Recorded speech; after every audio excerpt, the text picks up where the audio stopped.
Boom, we are live. The Texas Rider Show. What's going on, everybody? Waiting for everyone to set up. We have a special guest, Motobikemike. If you What? don't I'm know not a him special already. guest. Yeah, you're always special. Everybody calls me special. Yeah, you're always special. No.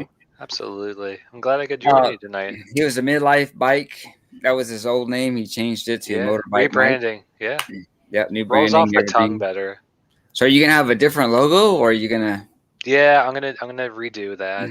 Okay. So I think to start, because I ordered a bunch of poker chips, I'm just Yeah, I gonna noticed that. redo That was because cool. they're so small you can't tell. So I think I'll just redo the wording on the logo, and then eventually I'll pay for someone to do a logo again. That way I don't lose the money for the poker chips because they're not cheap. Like, Oh, I know. What was it? $1 per chip? well, yeah, the more you buy, Or the the more you cheaper they buy? are. Yeah. They're a great novelty, but when I was in Cedar Park at the Moto Vlog meetup, there was a guy that sold basically, like Apple Pay, you go to the pump or whatever and you pay with your phone. Yeah, He sold a chip, and you can program the chip, and it'll go to your link tree. So if I'm at a red light and I sew it into my motorcycle glove, you get 10 of them. Just Yeah. go to somebody's cell phone, and boom, it pulls up your social media right there, and you can make them like, subscribe, comment. Damn, I might have to look into that. Yeah, Sweet, that's right where, there. Holy yeah. crap. So That- it's pretty cool technology, and I was like, well, why didn't we think of that? I was like, that's awesome. Is it just like something to program that's really easy to, like a Windows program, I wonder, or Apple? Probably like an No, I- RFID or something. I I would might- guess. I think you have to order them on. So there's a website. One of my friends, Trip on Two Wheels, found it. There's a website you can go. I'll send it to you guys. I'll DM it to you, where you Yeah, can go definitely. and order it. It's a lot cheaper than the guy we met at the hotel. No offense to him, but his site's actually closed anyway. So, Oh, but there's a okay. way to do it. But they're just little tiny chips, and I guess you could like glue one to your wallet or something. Like, hey, hand me your phone. Here's my Instagram. Blah blah blah. And they're already there. You don't have to like force them to Wow. type something. I like that. Right. Like, And that well, I takes like the how, error out of it.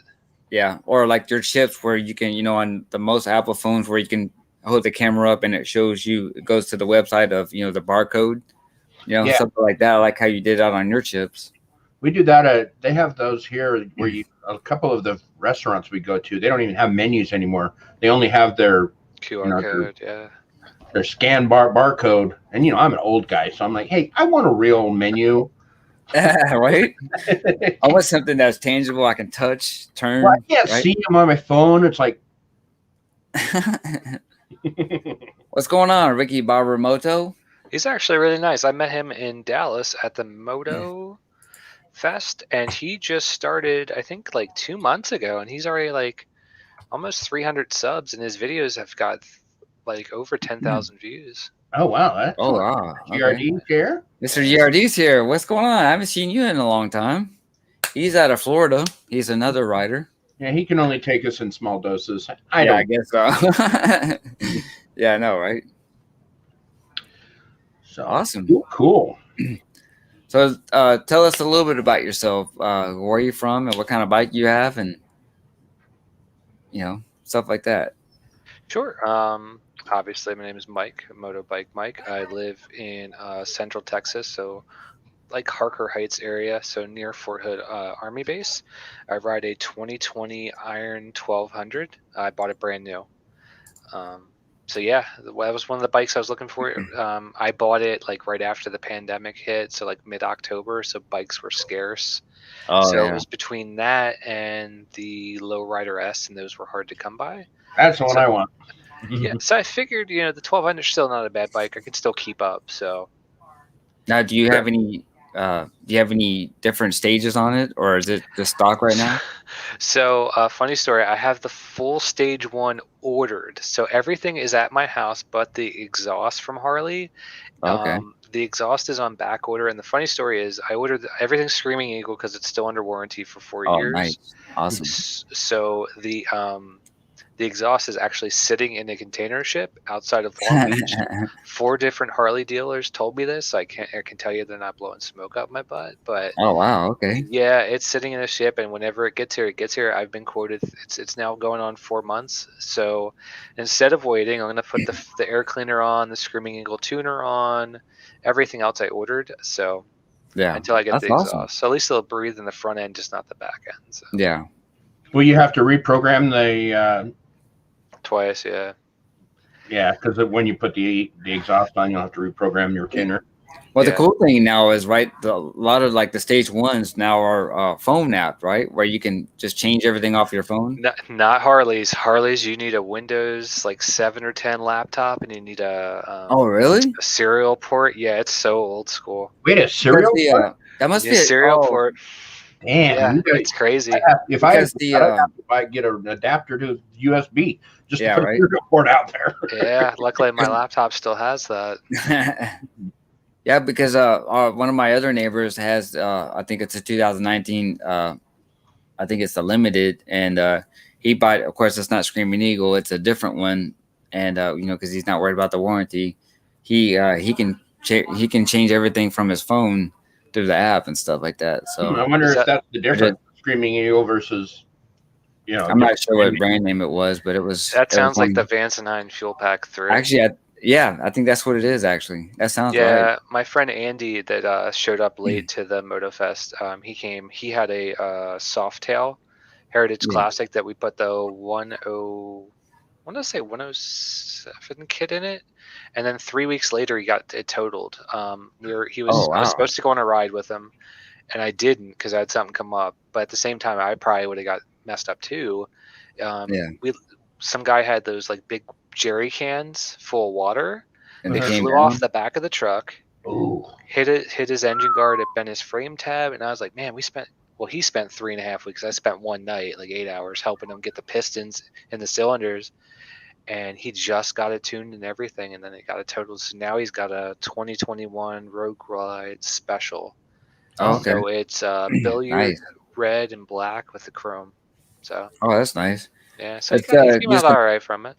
Yeah, do a couple shout outs. Trip on Two Wheels. Hey, what's going on? Glad you came into the show today. Hanging out with Motobikemike and Mothership Motorsports. Yeah, just BSing, man. That's all we do. We have really nothing important to say. Yeah, I know, right? So you were looking at so what, like you said, it was hard to find the Dyna. I came from my first one, in fact, I still have it in the garage. I have a 1995 Sportster 883. I feel like that's an old school one, stuff like that. And that's what was my first bike. I've been riding probably since I was since 2001. Okay. And then my dad had he bought a 2015 Ultra Limited Low in 2015, bought it brand new. He had this 2000 Dyna that was just sitting in his garage 4 years straight doing nothing. Right. And at the time, my Sportster wasn't working. And I was like, man, I kept bugging my dad. Hey, if you're not going to do anything with this, why don't you just pass it on to me? He's like, yeah. You know, I just kept playing around like that. And one day he just like, hey, let's go ahead and get you this bike set up. And I said, let me just borrow it for about a year. So I ended up, you know, putting about $400 or $500 into it, getting it tuned up, putting fresh oil in. And I rode it for about a year, and he ended up giving it to me.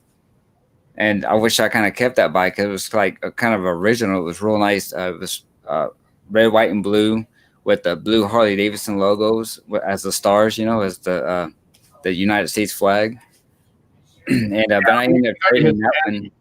If you go to his channel, it's on there. The early videos, he has a couple of them. It's beautiful. And I ended up trading it in for the one I have right now, which is the 2019 Street Glide. But I like that Dyna, man. And it seems like a lot of people that are doing tricks, not that I want to do tricks on a Dyna, but it seems like that's the bike to go to. That's the most reliable, the Dynas, or no matter if it's a Dyna Lowrider or the Dyna S or whichever. Mm-hmm. Wait, do you follow Blockhead? Did you see his bike lately? I haven't seen it lately. I mean, it's 150, it's like 100 over 150 horsepower now and 152 foot-pounds of torque. That thing's a beast. Damn, like that would scare me just to ride that. Yeah, it hauls. Yeah, for sure. That'd be fun though. Once you got the hang of it. Yeah. Oh, I know, right? I'd probably get too many tickets. All right, want to go fast, huh? Right, exactly.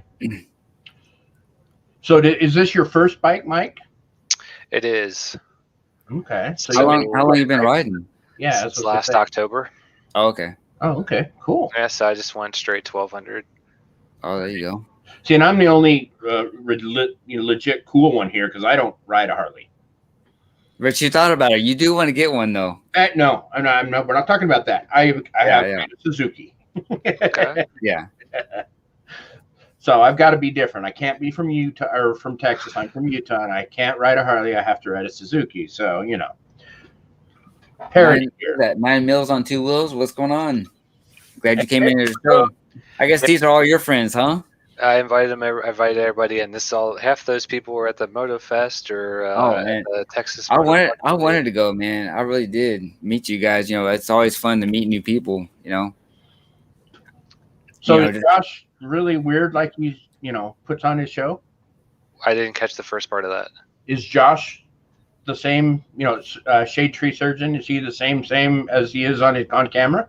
Yeah, multiple people have told me that it does sound that he's exactly the same. I met him. So when I showed up, I went to the MotoFest on Saturday, and I got there in the morning, and like Matt and Ricky and those guys didn't show up till the afternoon. So I went back to the hotel to like check in and everything. And when I came back, I met up with Matt, and they were all around Shade Tree. And I said, "Hey, can I get your photo?" And he's like, "Yeah, sure. Give me 1 second." 15 other people got his attention, but he came and found me like I was somewhere else. I think it was about the porta potties or something. He's like, "Yo, you still want that photo? Come on, man!" But I'm hungry, and like Flip's getting cranky. Come get this photo. And yeah, let's get it out. Like he was, from what I could tell, he's the exact same. Unless great. somebody else saw something I didn't. So that's cool. He was probably one of the first ones to blow up on YouTube, I think, as our motor vlogger. He's been doing it for a while, right? Yeah. He's been doing it quite. I think that was one of when I got onto YouTube in 2018. I think that was one of the first channels that popped up. Yeah, see, Ricky Bobber was actually at his hotel. So I didn't know which hotel everybody was staying at. So I picked the one that was closest to the event. I failed, but Ricky like won. So everybody was at that hotel. So he actually saw him like for breakfast and stuff. Wow, that's cool. So Mike, how would they find you on YouTube? Because Angie, his wife, will put it in the chat if she can find it. Yeah, so my wife, she moderates, and everyone that I have guests or even some of his friends, she always. Your wife does that for you. Yeah. Can I put it in the private chat? Will she see that? Can. All right, because since I changed my name, YouTube hasn't cached it yet. So let me get my channel. Okay. Yeah, you'll have to put it in, James. In the Outback Outlaw. What's up, buddy? How you doing, man? Yeah, you came in today. Trip on 2010 is old school for motovlogging. Well, yeah, 2010 is 11 years ago now. I mean, we're getting old. That kind of stuff moves by quick. Yeah. If you were to watch everybody's video from the Texas Motovlog meetup, I want to say his is the best. I didn't understand what Tripp was doing when he was taking the video that he did, but once he edited and put it together, it actually makes total sense. Like, I couldn't pinpoint it. So that's like what I did is like I watched what everybody did, because me being the new guy is like I don't know what to do, but just tell the story. But the way Tripp did it made sense. Now, like the other guys, like Matt's video is still good, but Tripp's was from start to finish. Like Matt's has a great video, and then I'm in that too. I dropped my bike. I admit that. I went to go get gas and it just fell over. Yeah.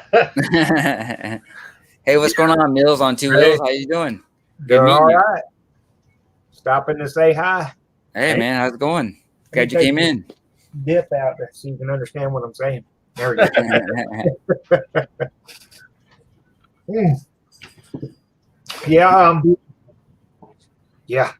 Yeah, he definitely dropped his bike just a little bit. Nothing major. But I've done it several times myself. I replayed that footage. Anybody that hasn't at least dropped it once. I replayed that footage 12 times. I'm staring at the kickstand. I guess I didn't put it all the way forward, and it just enough. It went flying back. But because of the crash bar I have on it, it literally fell like half an inch, and all I did was like scrape some plastic on the crash bar, and I'm like, I don't care. It's a replaceable part. Sure. Well, I was at the same gas station, and my bike rolled forward when I put the kickstand down a little bit. So I had to actually stop my bike. And then he said, "Oh, shit. What?" Yeah. Damn. I've been on a hill or something that You know, just didn't. Well, Fun this deal. was Far this enough is that you the didn't place know. to be. This gas station. So I don't know if you guys know who Connor is. He does a lot of like bike events on this dyna, and he like rips turns and stuff and drags knee. He's the one that said to come to Cedar Park. So in the morning, everybody's like, "We're leaving." I'm like, "What do you mean we're leaving?" Well, there's a storm coming to Houston, and we want to beat it. So I look at Matt and I look at Andy, and I'm like, "Do you want to ride this road? Because the whole reason we came here was for this road." And we ended up riding it. And I want to tell you, it for me, it was challenging because you go down a turn and you think it's going to flatten out. No, it goes up a hill. Like you're going up this hill like crazy. Damn. And there's so many driveways. People just pull out in front of you. Yeah. What's the name of that road? Lime Creek Road. That's the one. Yeah, that's one you were talking about earlier. Okay. Yeah, Matt's My video drops soon. my video Friday will be us riding it, and and you'll hear me because I have my memory about this damn long. So I'm like, Mike, what road is this? Mike, what road is this? Lime Creek Road, man. It's first for me. Road, dumbass. Yeah. But yeah, it does. It does pretty good. It drops There's a lot of scrape marks on that one turn that we were on. I was like, wow. What sucks is that the camera don't show it so good that the inclines and every, I mean, just wow, and switchbacks, and you're going upgrade, and all of a sudden it's a challenge. And that one hill, we went up a turn and like it banked and it kept banking and then it was straight shot down. And I was like, whoa, okay, this is crazy. I could see why there's a lot of sport bikes there. And I've gone down that road with 400 motorcycles at one time. Oh, man, wow. can you imagine the one in front take a turn, take a spill, man, that would wipe out everybody. Yeah, that's what was happening. It happened quite a bit. Yeah. Yeah. Oh, wow. Well, we were on that road in the video that you dropped. What was it, Friday? You had like 2 minutes of it, and that one motorbike came by, like whizzing by us, and I'm like, I'm not there. I'm not there yet. There's no way I'm not there yet.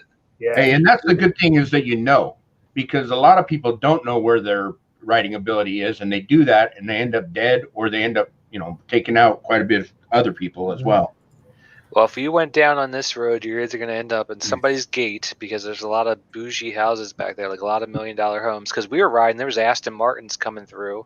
Wow. And, Man, that's cool. It was either that or you end up in, cactus. Like there was just nothing but cactus on the side of the road. Damn. Well, yeah, I mean, it riding to your ability is so important. I mean, if you're a pro, balls out, go for it. But if people push things too much, they can really hurt themselves. Yeah, it was a good road. The best part was at the end, the gas station, tons of motorcyclists come in. Hey, do you like YouTube? Do you like motorcycles? Subscribe to my channel. You get a couple of subs while you're there. There you go. Trip taught us that little trick, but it worked. Yeah, Trip is on here too. He's on here. Yeah. It's all those little things that help. I got a video posted. It's titled 2000 TXMM 2017, and that's the 400 of us going down that road at one time. Yeah, I just connected to your channel, 9 Mills. So I'm gonna start watching your videos.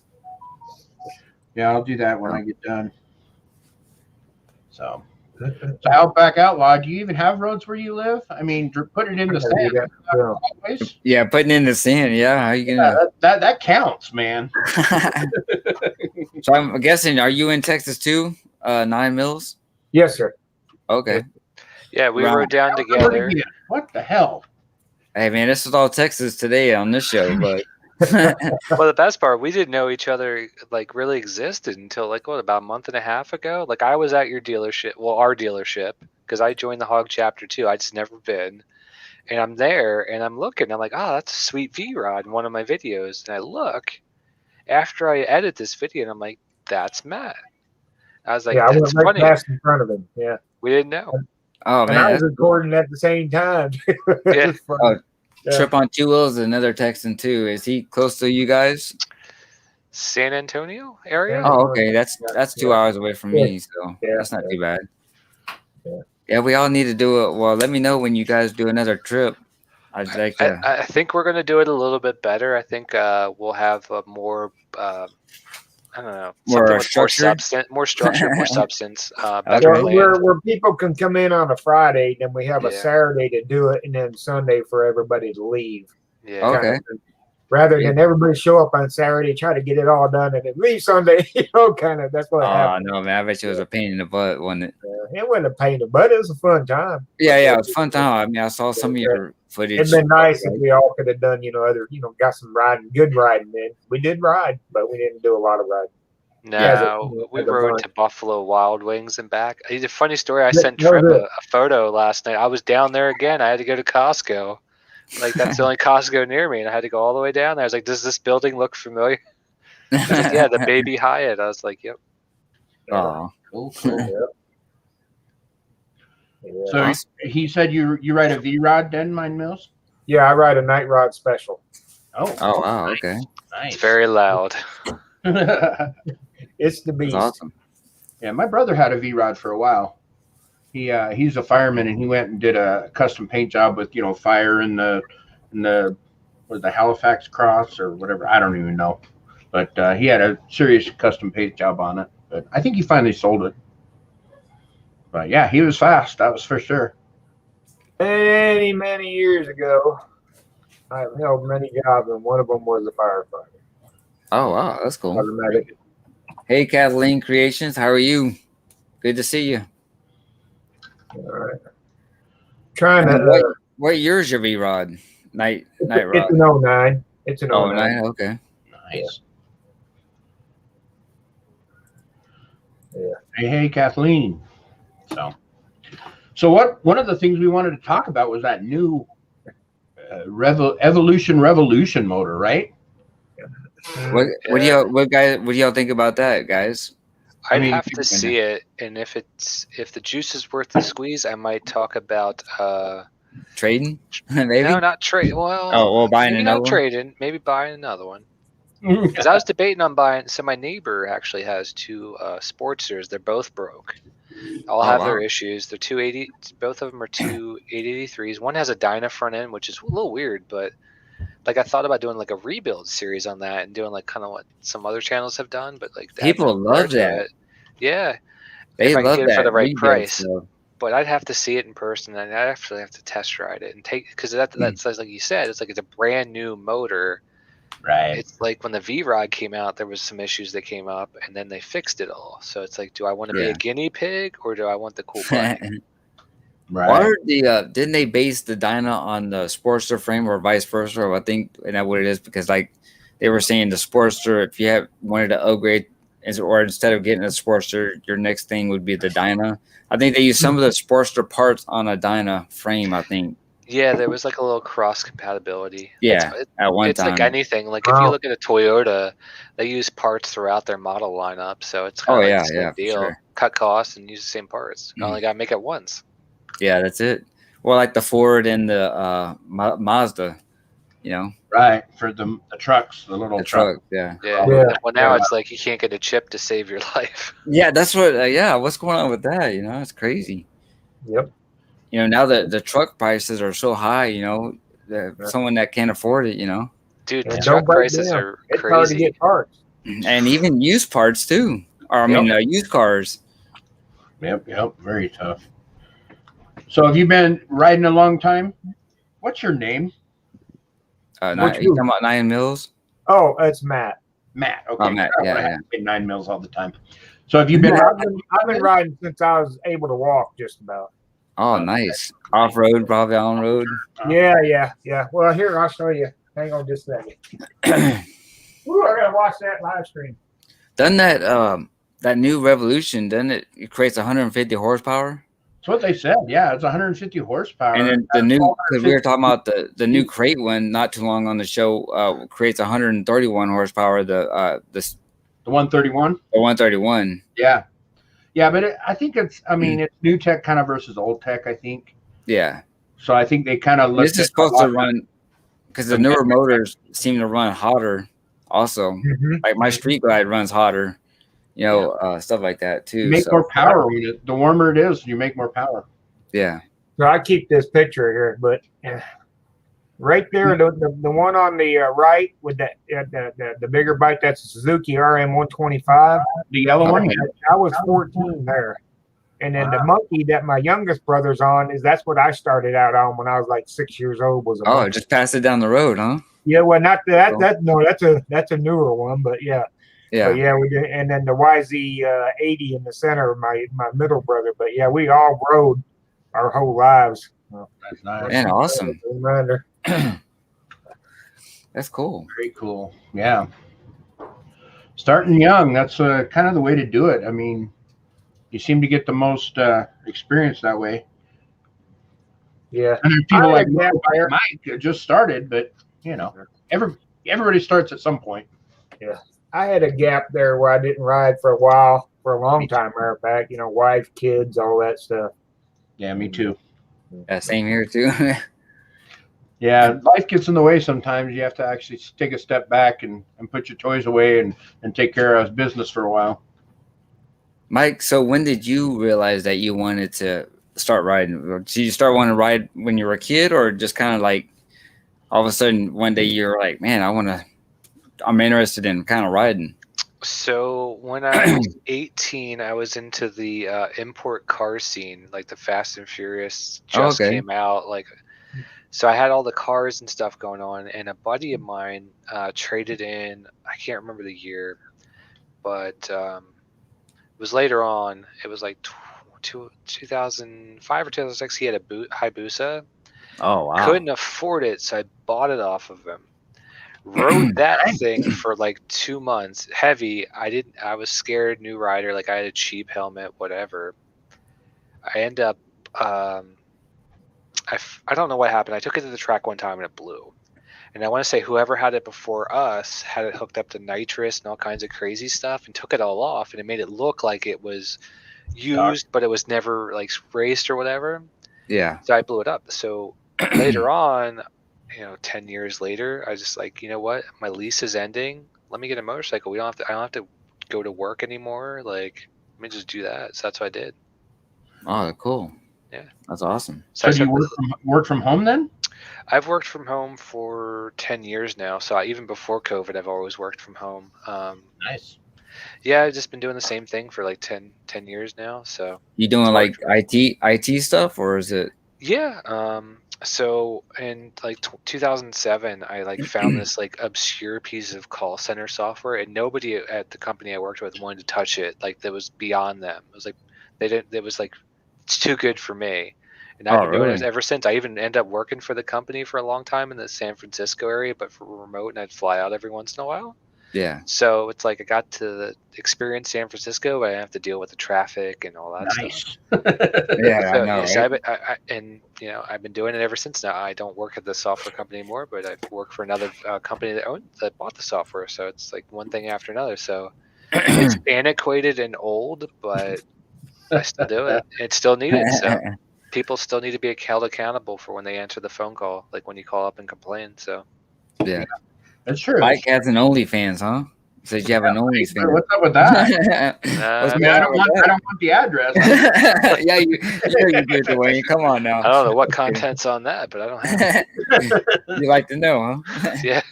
Is it you posting dirty stuff on your new bike? No. No. What about you, Matt? What do you do? I'm disabled. Oh, I'm sorry. I do YouTube. Yeah, there you go. That's good. I mean, it keeps you out of the bars, right? Yeah. I can't do that either. So. It don't keep me out of the bar. I drank a little bit this week or last weekend, so I can't drink much. Cool. So have y'all thought about the next meetup yet, or are you just kind of up in the air right now? Oh, I have plans. Like, I think there's going to be something. We got to like nail it down, think about it more. Definitely, because maybe a different time of the year, because that was also awful close to DAMM. Yeah, people from that and everything else, and this, or maybe I thought about tossing it on with the Get On Motofest. I hope they do that again, because that was actually fun. really nice. That was fun. Yeah. What was this? Yeah. The Get On Motofest in Dallas. The Motofest. Okay, yeah. That was the best $10 I ever spent. Hey, Nine Mills, did you go to the Austin rally this couple weekends ago? No, Oh, you no. didn't? But I talked to a lot Yeah, of people. good thing you did, man. That was a waste of money. It was sad. That's expensive too. That thing is expensive. Yeah. Well, we only did the day trip, which was $50, but still, it wasn't even worth it. Yeah. Everybody I've talked, every single person that went that I've talked to said it just sucked, and it just it was no good. Right. Bad. That is too bad. Oh, that's cool. Trip on Two Wheels says he's going to try to put a camping outing together just east of Austin in the fall or spring. That's cool. Yeah, he had a bunch of ideas. He's actually been trying to join. I don't know if anybody sent him the link yet. I don't know how many people you have. Let me we can have up to 6, but let me go ahead and let me see here. I can send come on in. Hell. New blood. I'm gonna send it in the chat. This guy over here, I get tired of talking to him. Yeah, no, we get tired of talking to each other, right? Okay, I'm gonna send it in the chat now. Is that a green screen behind you there, or are you actually in a warehouse? Oh yeah, it's a green screen. Okay, all right. Yeah, it's you get to see my bedroom. So. See mine too. Mine's a green screen. See my office. Yeah, that's where I should have like an office with a see screen. my stir and everything else back there on the ground because I have a cooler in my bedroom, so I keep my stuff here. Yeah. I put it in the chat for a trip on 2 wheels. Have you ever rode the Three Sisters or Three Twisted Sisters? No, Twisted? No, I have not. You haven't? Okay. And you guys need to get together and just put one together. We're all meet up in Austin and then go out to San Antonio and do it. There was originally supposed to be 50 people in Cedar Park. That said they were going. Yeah, it said they were going because we were all on a live stream talking about this. Oh, really? And as it got closer, they just dropped like flies. Oh, yeah, of course. That always happens, doesn't it? Yeah. I mean, dropped like flies big time. You know, the only one that had a good excuse was Setzer Pendants. He was the only one that had a good excuse for, not making it. I'm sure there's some that had good other excuses, but I ain't heard it. Yeah. But yeah, it's just the first time. All of a sudden, we tossed it together. Now it used to be, like I said, there used to be a TXMM every year. It used to be hosted by Motonicity, and but it was the hooligans. I mean, you're going to get run over by people doing wheelies and everything else kind of thing. And so more of a show than a cruise, huh? Well, I've been to TXMM. Like I said, they're. The 2017 one's on my. And I've been to what they call Stay Broke Crew. Also, Stay Broke Crews. I've been to a couple of them, and just matter of fact, the last Stay Broke Crew one I did, they said they estimated 800 of us going down US 75 at the same time. Wow. Oh yeah, and it was just one wreck after another after another after another.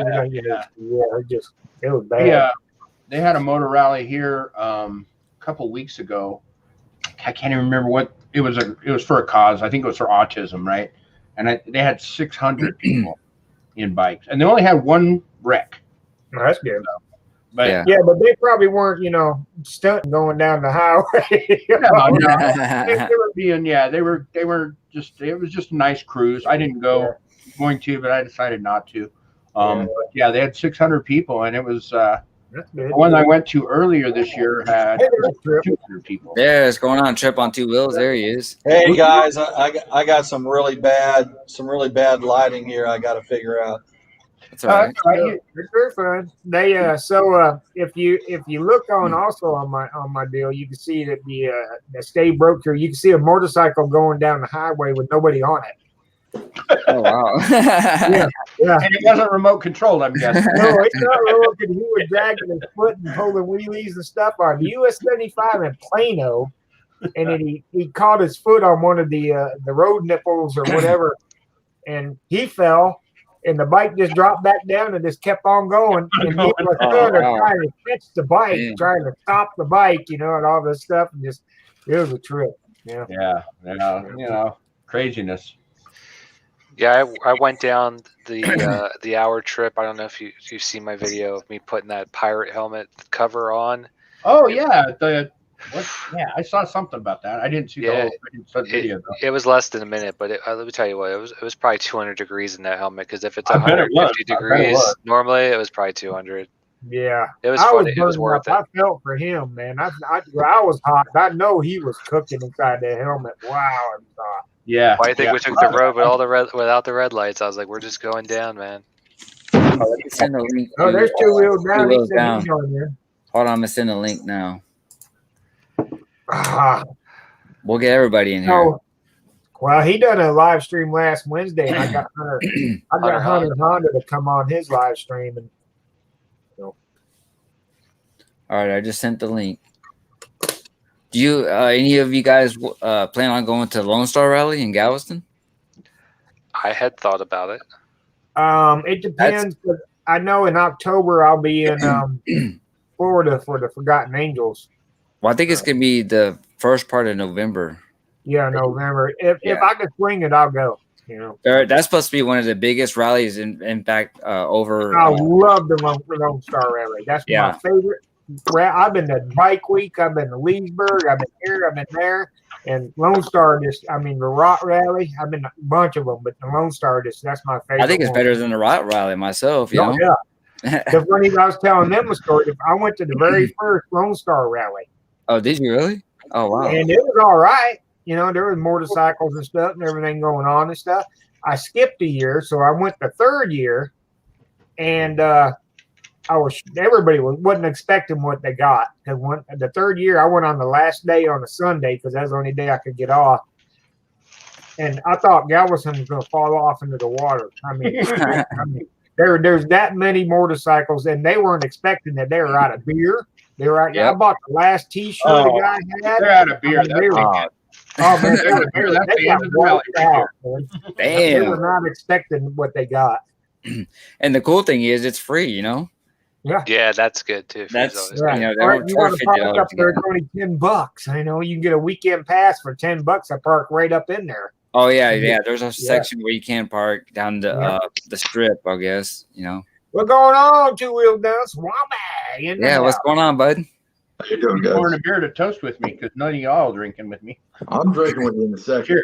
Yeah, that's right. My water here. My first fucking weekend off in goddamn month. So tear it up, right? Well, I'm usually pouring the beers for people. So I'm pouring my own. But all good. Damn, how'd you get a weekend off? I got the weekend off because I quit my job at the brewery, so I'm only working one bar instead of two. So, there you go. Yeah. Well, look, sweet. All right. On Thursday night, there was the Montreal Canadiens versus who was playing it? Las Vegas Golden Knights.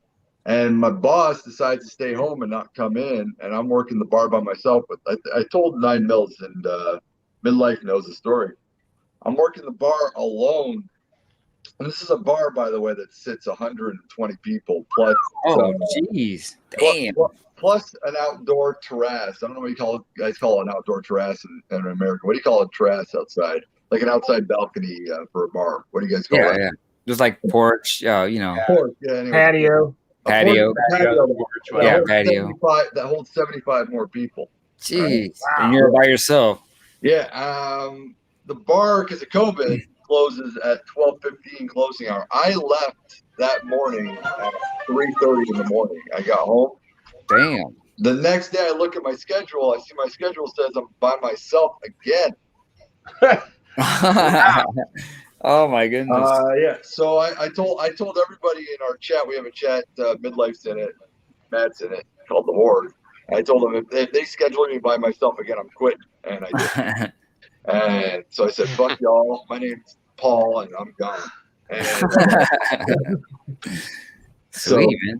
Yeah. So tonight, drink to that one. Boom. Cheers, guys. Cheers. Oh, man. Yeah, Matt was awesome. He brought Hunter Honda onto the channel, so I gotta give Matt big props for that. He's been a good guy. Yeah. My next big fish is going to be Shade Tree Josh, and he'll be on eventually. So. Yeah, there you go. Awesome, man. All you got to do is find 10 minutes of your time that's not busy doing all that he does. Well, I do the same thing Josh does, so I understand what he does. So yeah.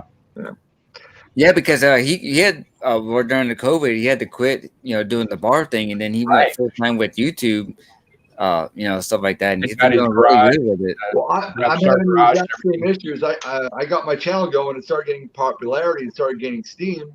Yeah. And then COVID ended, and now I have zero fucking time for YouTube. And Oh, damn. Yeah. Why everybody's waiting? Come on, man. We go see it. Hey, Swami. This Yeah, is buddy. Trip. Are you from Manhattan? No, brother, I'm from Montreal. Oh, okay. I'm Canadian. I just don't have an accent because I lived in New York. Gotcha. Yeah. I lived in New York for about 3 years. So Whereabouts? I lived in Manhattan, 198th, which is pretty much Harlem, but still Manhattan. I lived between 92nd, 93rd, between 2nd and 3rd. Nice. I worked for the Fresh Air Fund when I was there. Yeah. It was good times. I like New York, but I lived up in the Carnegie for a year. It's beautiful and dirty as shit at the same time. I was surprised. I went back up there for the first time about a year and a half ago, right before COVID hit, and the city was completely different. They had clean now. Cleaned it up, man, all around Times Square. There was no drugs, no hookers, no trash. I mean, I'm not talking about the hookers and trash. When I was there, it was 2000, just before 9/11. And there was rats, roaches, and fucking every kind of fucking weird, foul creature in the world. Damn. Yeah, I was really impressed last time I was up there. I was very surprised. What's there's a grocery store up there?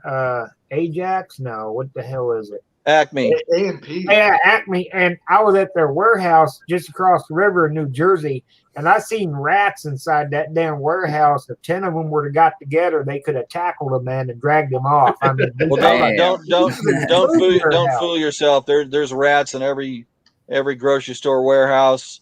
Yeah. I was in the food business for over 20 years, and I could tell you a lot of stories. I agree. I agree with Trip as a bartender who's worked in restaurants for my entire life.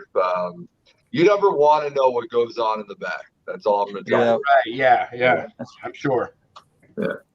When I lived in New York, we had a basement in the apartment building. We lived in a brownstone because the Fresh Air Fund would rent out a brownstone for every counselor or teacher or whoever was there. And we were told not to go into the basement. And one day I opened the door to the basement just to see what the hell's going on. And I just said, wow, it's carpeted down there. And they said, no, there's no carpet. Oh, damn. It moves, huh? Holy shit. Just right on. It'd be like one of them moving floors at the airport. You just stand there, then you just area. Dang. So, all right, what does everybody ride? I already know what Mike rides and Matt. What about you, Trip?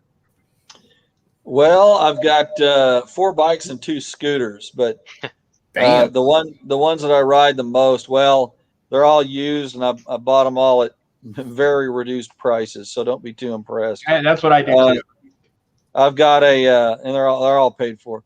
I've got a 15 Softail Deluxe with the 2-tone paint and the white walls is nice. pearl blue and white metallic. Yeah, it's a real pretty bike. And then I've got an 09 Dyna Fat Bob in the pearl black, that metallic flake black. Yeah, and then I've got a Kawasaki Vulcan that I ride as well. Okay. What about you, Swami Paul there? I got 2 bikes. I got the Kawasaki Vulcan 650S and I got the Kawasaki 900 Classic 2019. I've got a 650S or a Vulcan S. Finally, another metric guy. Yeah, not all Harleys, right? I'm the only one. Where were you from? The 650S it's such a, you don't know how to describe it. It's such a hybrid that it's like not even funny. It's a fast fucking bike. Like I have a friend who's got, I'm just saying this, I'm not trying to rip on Harleys, but I got a friend who's got a Fat Boy with a full on 130. And I rip his ass on that 650S. Like, damn.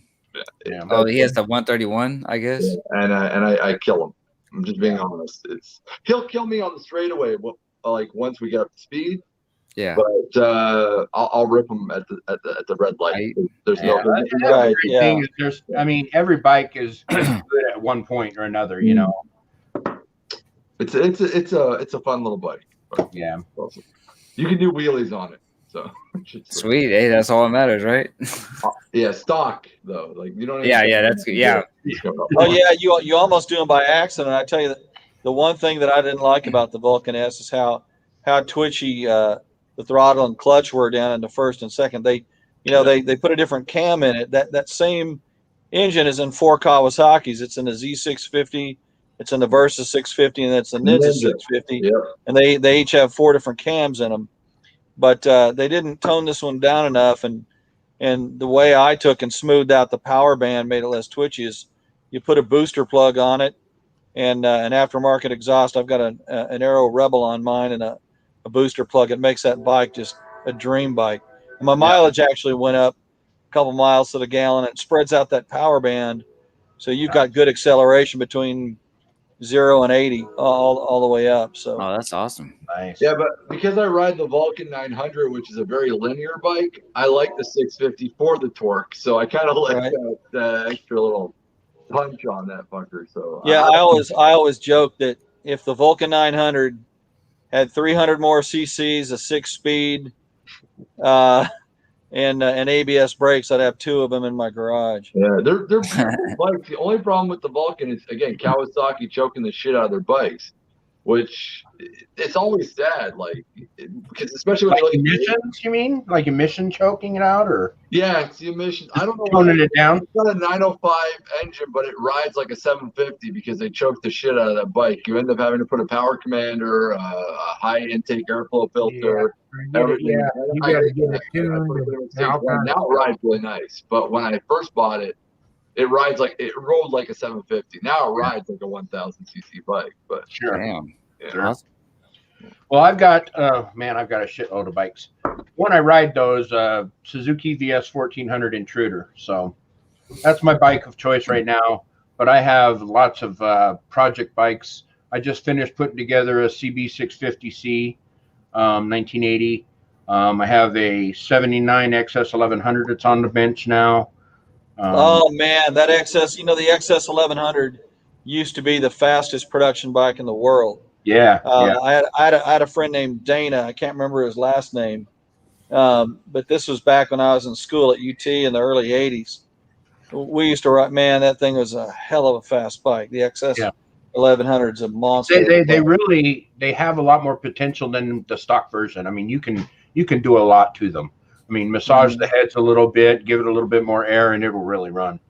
So, let's see, what else do I have? I have a CB 750 Super Sport. That's just basically frame and motor right now.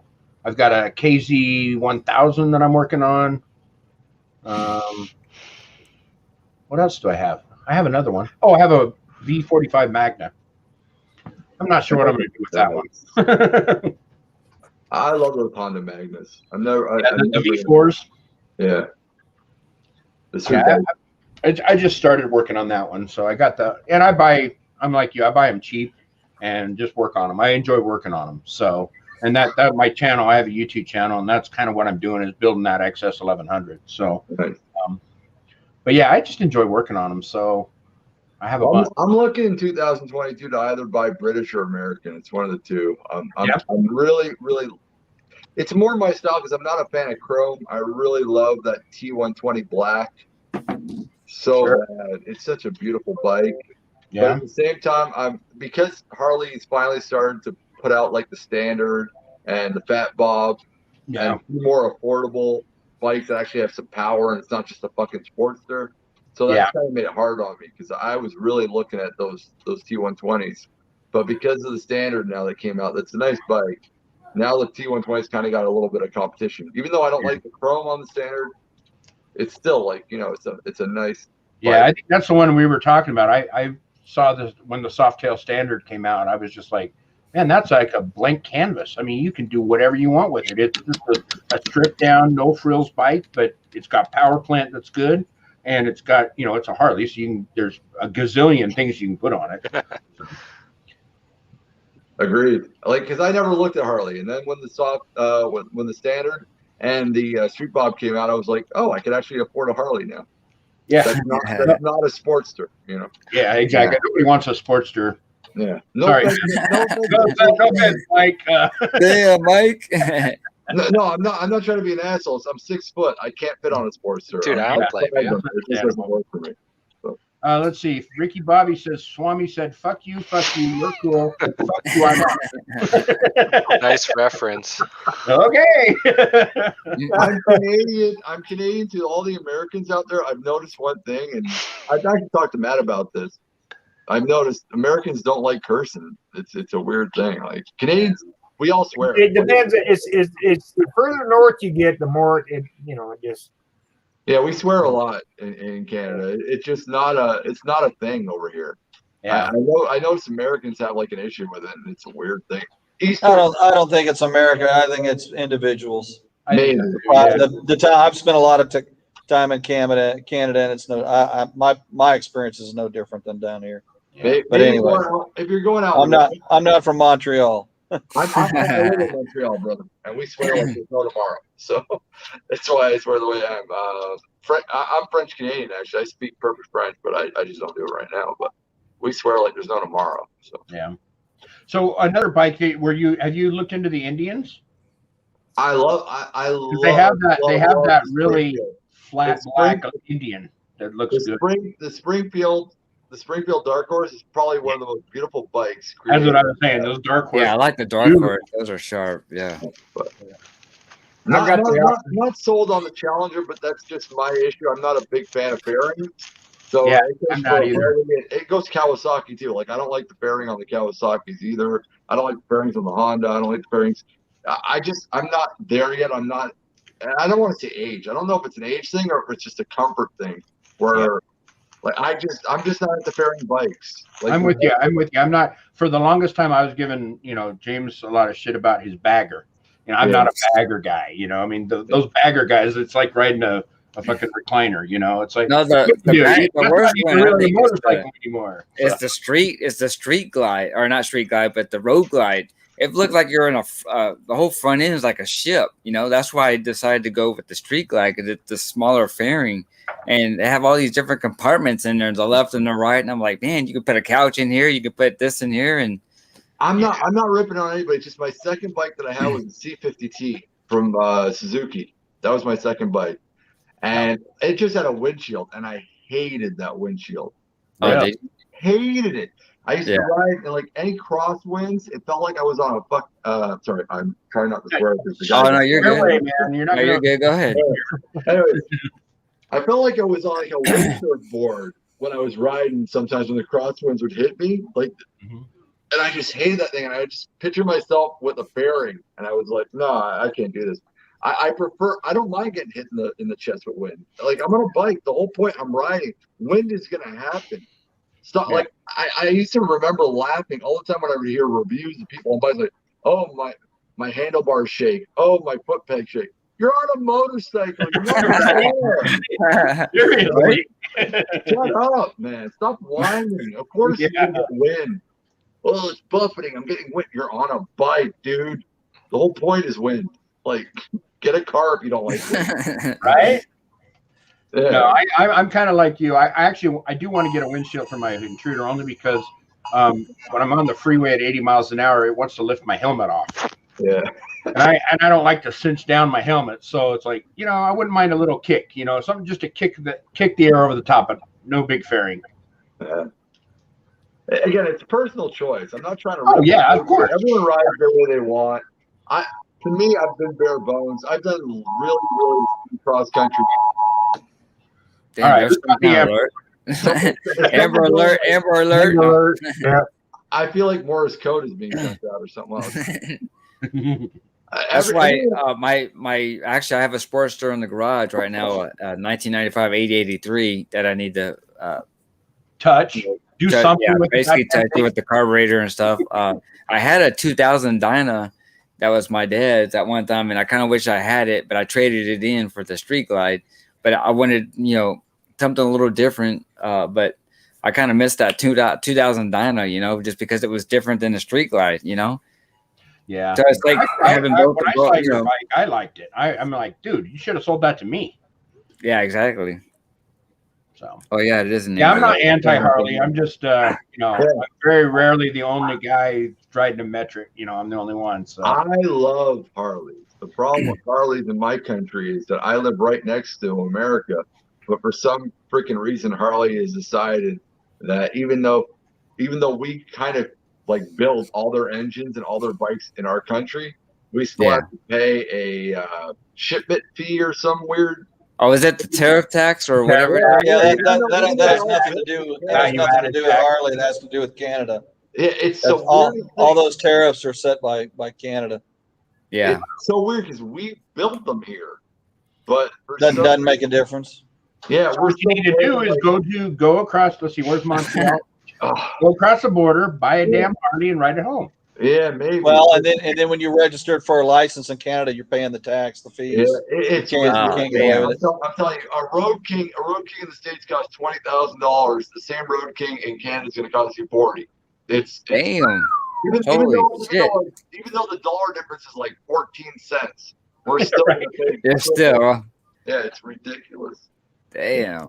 That's my only problem with Harley. It's not the actual motorcycle. I know they're amazingly built. I know they're beautiful bikes. Yeah, it's always money for some reason, Indian doesn't charge what Harley charges. So it's like a weird thing. Yeah, see, for me, I tease James because he spent, I can't remember, 17 for your bike. Oh, it was 18,000. Yeah, I buy bikes for 300 to 500, you know, and mess with them, fix them. So I could buy like 100 bikes to his, one. Yeah. It's really a money thing for me. I just can't afford a Harley at this point. Exactly. That's all it is. It has nothing to do with the bike. They're beautiful bikes. I know they're no longer from the 80s or 90s, so I know their engines are made well. I know they don't leak oil, even though we still do memes that joke about it, you know. Yeah, right. You know, they're all bikes are made bulletproof nowadays. You can't say one is not made well anymore. They're all made well. Like I don't know. Some straight from China. Those China bikes are kind of. But you're paying $300 for them, so you know. Yeah, that's true. Yeah. Yeah, that's true. Even the Indian bikes are made beautifully now, so it's like yeah. I got to ride the FTR 1200S at the Get On Moto Fest, and I was looking at my bank account after I rode it. Damn. Hey, how many times can I go without rent? Yeah. All right. Woo, that thing was fun. That was a fun bike. That is, I mean, and get it. Flat out get it. Yeah. Yeah. I think on the Indians, I think they've come a long way since they got bought out. Was it Kawasaki? I guess. Polaris. No, it's Polaris. Yeah, Polaris. They come a long way. Polaris just bought the intellectual property rights. That company had been not producing bikes for they went through a long drought. Right. The only problem that Indian has right now is location. And that's the only issue they have from and I'm saying this in a nice way to Harley riders. The only thing stopping Indian from taking over from Harley is the location, meaning like their dealerships are so far out of any major city. That is true.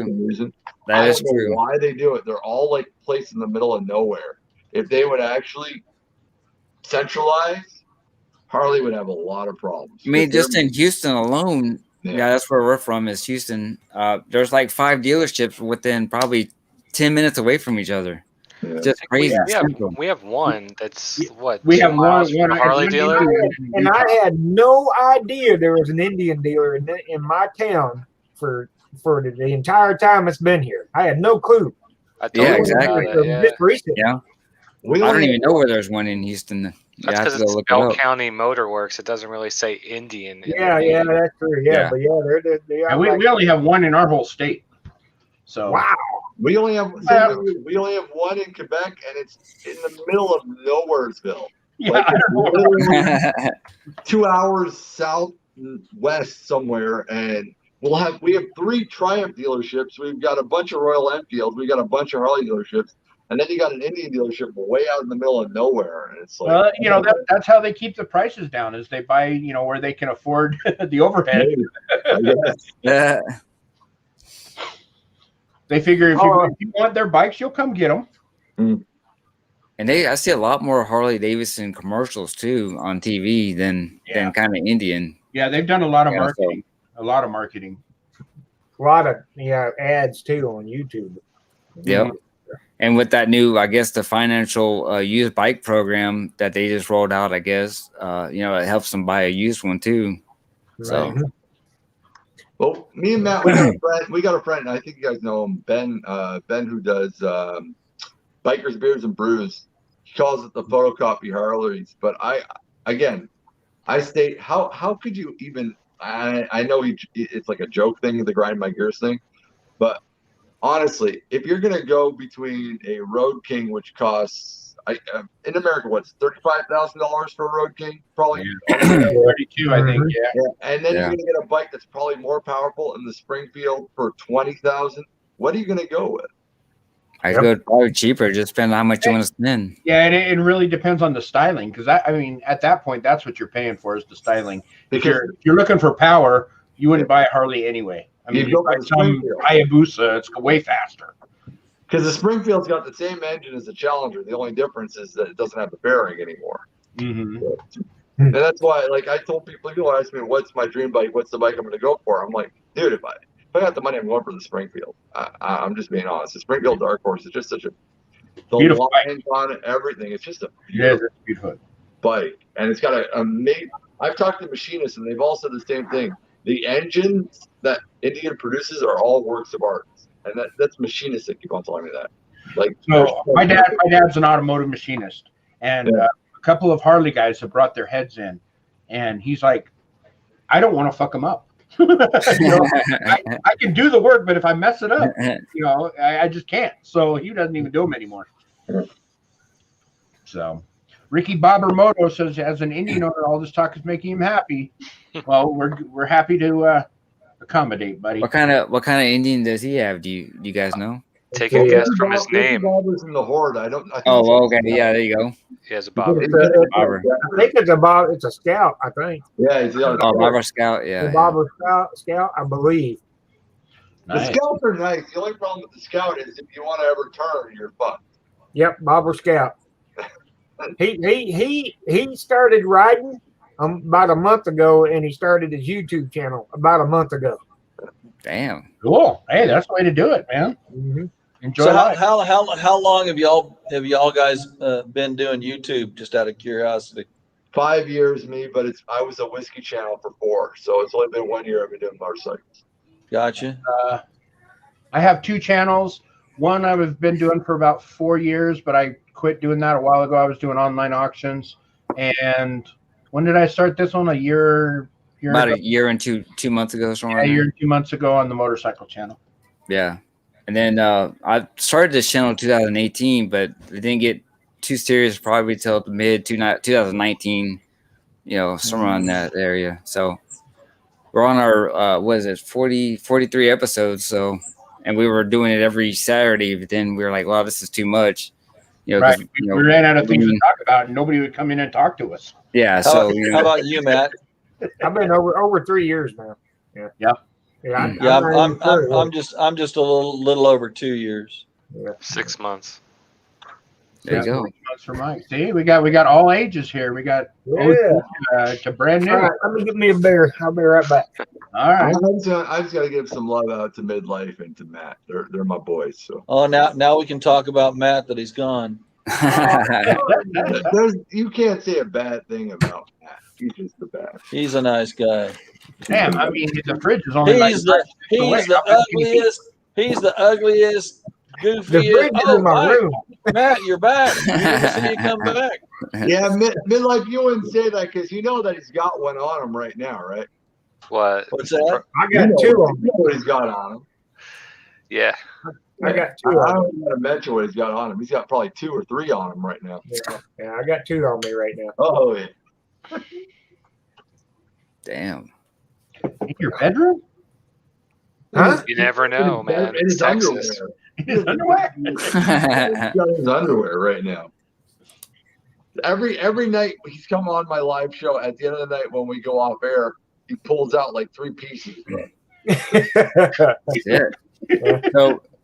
So I guess you do a show, or is it you guys get together once a week? I do a lot. I used to. I'm retired from the live shows. I'm going back to just doing motovlogging, but I do a live. Okay. I did a live show every week on Wednesdays, but Nice. Okay. Because of work and coronavirus, I think the live shows are ended. So this Wednesday, to have something to do, I'll be live on Veteran Bikers. Oh, there you go. Okay. I got him. Hey, Maddie, I got it. The second I think the second I told people I'm retiring from Wednesday night, Veteran Biker called me and asked me to come on a show in 2 weeks. Yeah. That's what he called. He didn't call me. He just sent me a message, asked if I'd be on Wednesday. All right. Awesome. I think Mike went to that special room. Yeah, I think we scared him off. I mean, all this YouTube's talking, and he's only got 6 months in. I don't know if we can handle it. So Midlife Mike's going to play with this Castle of Grayskull. Batman. It's just Batman this week. He's apparently he had some technical issues while we were down there at the TXMM. He didn't get a lot of footage. Apparently, he's a little upset about that. Oh, that sucks. He said it happened. Look, I told him. I said that me and Hunter Honda tried to, collaborate for the longest time. When we finally got together, we rode more than half the day, and I never hit the record button. Oh, damn! Don't you hate that? Yeah, you know what I've done before is I'll sit and do multiple takes and sit at the desk and lay down about 45 minutes of video and then realize that my mic wasn't turned on. Right. And that's happened to me a couple of times, and it's just so frustrating. Or everything will go right, and there's like a 2-minute piece that everything else hinges on that you have to have, and that's the 1-2 minutes where I accidentally took a still photo on the GoPro as opposed to hit the video. I've done that too, man. Embarrassing. Just like I have all this footage supposedly, right? You go to view it back and there's a picture. I'm like, damn. Yeah, there's like 3 pictures there. Oh, well, that's nice. That's what I love to death about my Evo 10, because I press on record and it says record on. Yeah, mine does that too. Yeah, all mine did that. But my bike is so loud. If I hit record, sometimes I don't hear it. I can't hear it. You gotta do the stoplight. You wait till you get a stoplight. You press on the button. You listen. Be patient. When it says record on, right, then you start. Then you know you're. I do a lot of how to do things. Do it yourself stuff. So it really sucks if I do it, because I'll get it all done and then motherfucker, you got me. So I either take it apart and do it again, or just say, you know what? We're not going to go there. We'll just go to the next step. Trip on Two Wheels, I want to ask you a question, brother. You said you came down to Montreal. Did you do the 138 or the 132? Gosh, it's probably been 18, 19 years since I've been to Montreal, but I used to travel up there for business up to Montreal and Quebec and Quebec City, and go hit the sugar shacks. And I used to travel mostly to Toronto, though. I would go up to Toronto probably half a dozen times a year for probably, 7-8 years. I always love hearing when Americans come down here. So, up here. Oh, I enjoyed going to Canada. In fact, Toronto is one of my favorite cities that I've ever been to. I love it. Cool. How often do you come to the States? I mean, since it's just right on the border, or is it? I go to Burlington or Vermont at least 3 or 4 times during the summer. Oh, okay. I hit Boston, New Hampshire like twice a year. To. This year I was supposed to hit a lot of different spots. Because of COVID, I couldn't do it. Yeah. I did Route 66 in 2018, Montreal to California back to Montreal.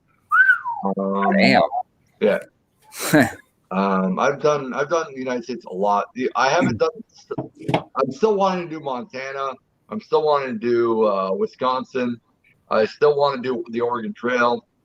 And I want to hit Alaska, which I guess is technically going through Canada up there, but I want to do that eventually. Hey, I'll give you a tip. You can't ride your motorcycle to Hawaii. Yeah, right. You can. You just won't make it very far. No, well, I got plans to do Scotland eventually. Maybe Hawaii. That would be like a rental. I could get up there and I rent.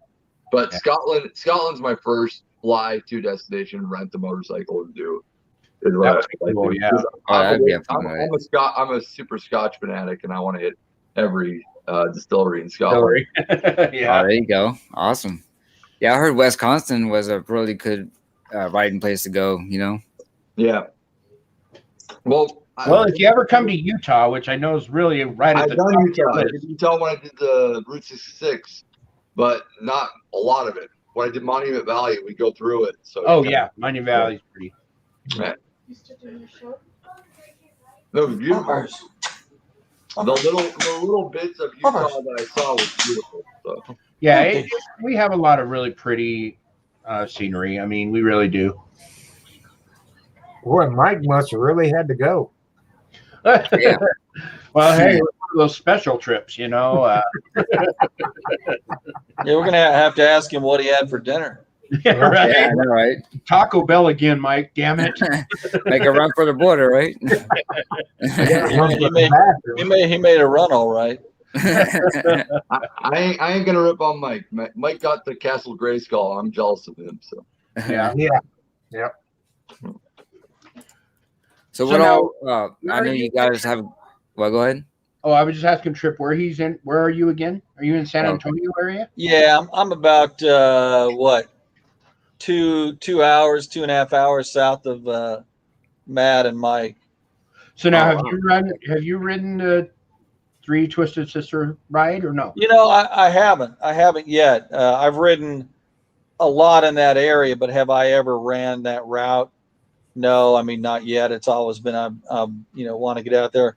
I'm a little different. I don't like riding with a bunch of people. I mean, 3-4 people is the most I ever want to ride with. And, coordinating and getting that. It's you either end up on a group ride with a bunch of people, and that's not my thing. I mean, I'm not saying this about all groups, but the more bikes you have, the more dangerous it gets. Exactly. The less personal it gets. And it becomes all about getting there. And I could care less about getting there. The personality of it too. I mean, I'm a journey person, not a destination person. Trip, me and you are 100% brothers, man. I mean, I'll tell you, I said the same thing to him a million times. I said, I got nothing. Matter of fact, you kind of look alike. Now I'll tell you. I got no problem. I got a lot of friends who are bikers. I'm a rider. I'm not a biker. Yeah, my deal is he looked just like you. My deal is put me on a cruiser, and all my bikes are stock, and there's a reason why. If I ever go faster than 55 miles an hour, I don't know why the hell I'm doing it. I like to just putt around. I like low RPMs. Sure. It's relaxing. I like cruising through the country and cruising to the hillside, and whether I own bikes that'll do 120 miles an hour, but why? It just makes it makes me everyone's going to have an oops sooner or later, and for me the oops is going to be, damn, I shouldn't do that again. And and then the oops for someone screaming along at 100 miles an hour is going to be oops when you're told to go to hell when you're at the pearly gates. I'm falling in love with you, Trip. I'm seriously falling in love with you. No, it is. I mean, I'm not even kidding. People I don't. I mean, I understand about making your bike sound different and tuning it in, and I'm just talking about me. My deal is, I've got a 103 twin cam, and I don't need any more power than that. I just don't. I don't. That's me. That's me and me only. I don't. I think some of the other bikes that are all jazzed up are pretty cool and they sound cool. And hey, if that's what you're into, I mean, motorcycling is about freedom and making yourself happy and enjoying the ride. Amen. I happen to really like a stock bike, and because I don't ever, if I get out on the interstate, which is rare, very rare. The only time I'm ever on the interstate is when I'm riding with 30 other people in a hog chapter. But Dude, I love I don't ever need to go 85. I mean, I just don't. So, that's me. No, and that's a great opinion of it. I mean, everybody has their own reason for riding and their own way they want to ride. Trip, Exactly. I'm telling you, I'm a 10-year-old younger version of you, bro. I'm the exact same way. Well, now wait a minute. How old are you? You may be more than 10 years younger. I'm 43. Okay, Damn, you're that's how old I am. a 17-year younger version than me. Yeah, I'm the same way. I like 2-lane highways. If I don't gotta take a fucking freeway, I stay away from them. Same here, man. Same here. That's in my book. That's why they call it cruising. Yeah, Absolutely. It's what they call wind therapy. Yeah. If you have a bad day at work, just get on your bike and just cruise. If I'm doing 110 kilometers, which is about 55, 65 miles an hour, I'm happy. That's what I'm at. That's what I like doing. I got to tell you, here's something funny. So I've got 4 bikes. The one bike I didn't mention, I've got an 04 Sporty Roadster 1200. But I've got 2 scooters. I have ridden both of my scooters faster than I've ridden my motorcycles. Jeez, wow. I have ridden. Well, I'm sure that may not completely be true, but I've taken my scooters and but it's more of a curiosity to see how fast they'll go. Right. My Piaggio, I've had that up to 90, a shade over 90. And I can't tell you when I've had my Deluxe over 90. I don't know if I've ever had it over 90 since I've owned it. Wow. And my little, I tell you, you guys want to have some fun. Is it a Labretta that your Piaggio? No. It's made by Vespa. Vespa makes Labretta too. So. No, they don't. One of the things I do while I'm doing these live streams. Piaggio company makes Aprilia, Vespa, Piaggio, and Moto Guzzi. They don't make Lambretta. Who makes the Lambretta? It's like Indian. Who happens to own it? They're trying to bring it. Lambretta hadn't been in business for 20, 30 years. They're attempting to bring it back. A company bought the intellectual property rights to it and the brand, and they're attempting to bring it back. I always thought it was They've always been competitors with Lambretta. They've never been the same. I thought Vespa made Lambretta. As a what? I always thought that Vespa made Labretta, so I'm no, they were big competitors. In fact, Vespa outlasted them. But you go 83, 84 miles an hour on a bike with 12-inch wheels. That's the hairiest thing you've ever done. That's the hairiest thing you've ever done. You went 90. I'm like, oh damn, no, I went not on a scooter. Wow. So I was trying to, because I when I do these live streams and I see people I don't know, I try to find them and sub to them. But does So Get This have a channel? Does anybody? Yeah, that's my wife. Oh, yeah. Okay. Yeah. I was trying to figure out. Okay. She's doing. She does the moderating here, so each person that I bring on to the show, she'll put all your links down in the chat, so she makes it all easy for everyone to click on. I heard you say that and never put 2 and 2 together. Just didn't get it there. Yeah, I may have to jump in the pickup and run and check on Mike. Yeah, there you go. Yeah, somebody got his phone up to sleep. Mike, are you all right, dude? Did it go? Are you on the ground? What's up? Looking at this, you hear his door. Right? Damn. It's actually really cool to get a few more people on here with different fun things and something else to talk about for sure, James. Well, I appreciate you guys even having me. Hey, on. you guys, all you guys are welcome anytime to come on the show, man. We do this every other Saturday, so. Well, I didn't know I was going to go live tonight and invite Matt on, and then Mike actually, he's the one that sent me the link for this one. So, cool. You probably could have gone live and not affected our watch count at all, because not a lot of people watch it, but we have a good time. And that's what it's anywhere between 9 to 15 people. I mean, it depends. But we do it for fun. The crowds, man. I don't think there's any motorcycle channel other than Shea Lacey and Shade Tree Surgeon that get over. I don't know how, man. Every time they're live, it's over the top for them. They have so many people watching them. It's just crazy. Yeah. You know. Well, no, but there's another guy who I love to death. He came on my channel a couple months ago. Pro Monkey. What Professional is it monkey. called? Oh, Yeah, okay. Pro Monkey. He's an awesome dude. Like really awesome guy. What's Like his name seriously, again? one of the nicest dudes in the Motovlog community. He did my live He show. was live just a little bit ago. Oh, is he okay? I'm gonna have to check him out. He's a super solid dude. Like really one of the nicest guys I've met in the He Motovlog might community. still be live. Let me check. Him, Shade Tree Surgeon, and Shay Lacey. They're the only 3 channels I ever seen more than like 100 people watching. So Right. Damn. Wow. Yeah. I used to watch I watched Shade Tree when he was building his XS 650 chopper, and then and this is nothing but bashing him.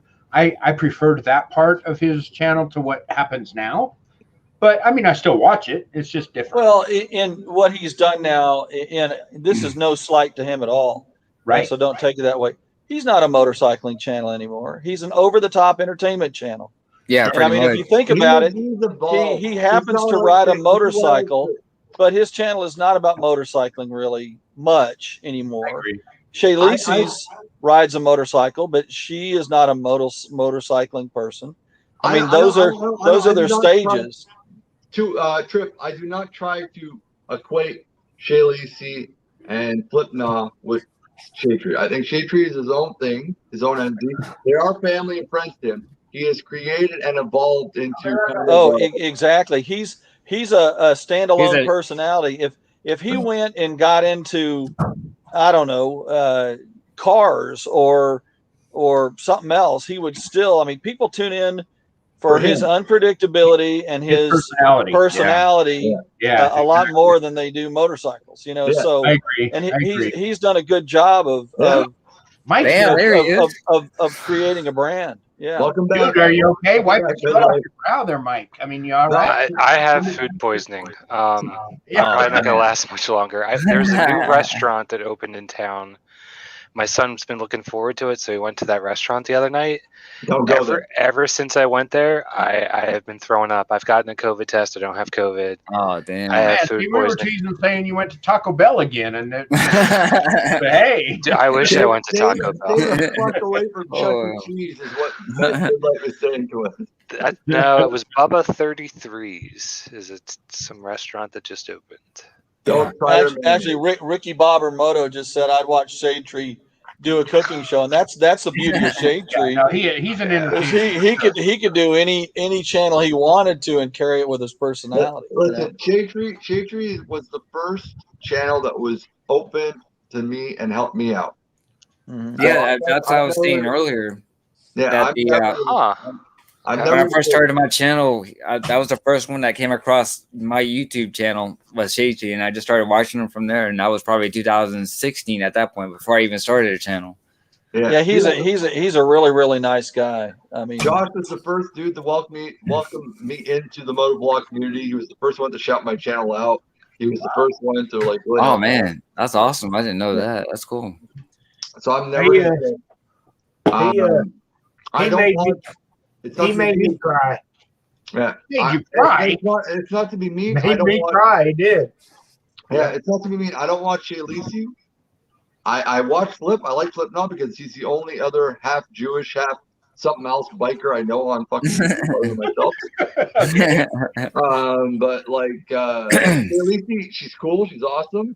But I'm not 30. I'm 43. So to me, she's kind of more for the younger generation of like female and young dudes. Kind of. Mike came back. Hey, Mike, one too many laxatives? Dude, Bubba 33's just opened in Killeen. There was an old Power Sports they tore down and built a restaurant. My son's been looking forward to it ever since I went there, man. I've had bad food poisoning. Really? Yeah. Wow. They had a line wrapped around the building the other day. Man. I know. I am not feeling hot anymore. Damn. Hey, man, glad you came on then, man, for sure. Yeah, we had no idea you were all ill and stuff. Yeah. We were kidding about you being on the toilet. Yeah. I was gonna go knock on your door to make sure you was all right. It's been a rough day. Yesterday I went to the water park and I put suntan lotion on. I know I did. My face doesn't look it. My entire body is beet red. Like Yeah, I was gonna say, I your got wife that going is on too. so- I'm too for not doing too higher. But yeah, some of the nicest motovloggers, like you said, Shade Tree, my friend Hunter Honda, his dad, actually, Papa Honda. And me, Matt, you gotta say Swami's one of the nicest motovloggers. Yeah, but Yeah, I'm saying right. personally that I have talked to, I'm saying personally that I've talked to in person, Yeah. and stuff. So. That's cool. Yeah. That's awesome. Yeah. No, I agree with Matt. I've yet to meet anybody in person. I was supposed to meet up with a couple of the East Coast motovloggers this year, but because of COVID, we're not allowed to cross the border still. But eventually, it's going to happen. I can't wait to meet Captain Granite and Captain Ben. Granite, yep. Yeah, Bikes, Brews, and Beards. I'm supposed to meet up with Ben eventually, and yeah, there's a couple in Canada, but the Canadian motovloggers were so sparse. We're like so far apart. Everyone's West Coast or East Coast. There's no in the middle. So everyone is either in Quebec or all the way in Alberta and BC. So it's not like you guys, where you guys seem to have state to state kind of guys. So you get to meet up with people. And a lot of you guys are in Texas. And it seems to be the majority of you guys are all Texas and Florida. Yeah. Coast to coast. Yeah. Yeah. And I Well, was I think what Florida Except for and, Utah over there. Florida and Texas have in common is they have large populations, and you can ride all year round in all of Florida and 3/4 of Texas. So Except for that probably one what week. drives that. That 1 week in February, nobody was riding. Man, it was Well, nonstop rain. Nonstop. The Texas Holy Panhandle crap. for 2 or 3 months, I wouldn't want to ride in, but Yeah. Your Texas Panhandle 2 or 3 months is our summer, so I'm not worried about what the fuck Yeah. Let's see. You got 6'4" Honda up there somewhere. 2-wheel Dan. No, we got Snowcat. I know that. Snowcat and a 6'4" Honda. Yep. He sucks. I don't care about Snowcat. Yeah. Ever since he screwed, there was a news a guy that done like a news report on YouTube about motovloggers and everything, and it was great. It was entertaining. He was a blast, and he'd take smidgets of people's videos to do his report about and everything else. He took a smidgen of Snowcat's damn video, and Snowcat hit him with a copyright, and then Oh, damn. Oh yeah. Oh, So wow. I stopped watching Snowcat. So Yeah. To me, there's only one motovlogger in Canada that I'm friends with and that we watch each other. Like there's a couple of them, but like one of the main motovloggers that we both like each other and we're friends with each other. It's me and military biker Scoosy. We talk to each other. Military biker. Yeah. Other than that, I don't really chat too much with any other Canadian motovloggers. All of you guys seem to be Yankees that I chill with. So. I know you Western United States don't like being called Yankees, but to us Canadians, you're all Yanks. So yeah, you know what? I've been called worse by better. I don't care. Oh. If somebody borrows some of my footage, it don't. Now if they borrow the whole damn thing, that's a whole different thing. But if they borrow, pieces of my footage, and that's just more for me, I was gonna say that's just marketing. I don't know why. That's the promotion. Yeah, exactly. Like this last video that he did from the Get On MotoFest, all of us, Mike's videos, my videos, all of our videos was on his deal, and it didn't bother me in the least bit. Trust me, I got like 15 subscribers because of that. I got a couple Nice. too. Yeah. So what was funner for you guys? I'm gonna talk to Trip and 9 Mills as well as Midlife. What was funner, the Get On MotoFest or the Texas meetup? Oh, the Get On MotoFest. Get On MotoFest. Yeah, it's a totally different thing by 1,000, but it's not. But it just there was 1,000 things more to do there. Yeah. At least in my opinion. Yeah, he's right. It was that thing. That was an entire 3 days of go up there. And sometimes it's like you can't. It's like comparing Metallica to going to see a local club at a rock show. Yeah. So like sometimes the intimacy is funner than the ground. It turned into. It was supposed to be like let's all get together, share ideas, and it turned into, hey, we're still coming, but we can't make it. Let's just get together at the hotel, have dinner, and yeah. It went from 50 people to 10.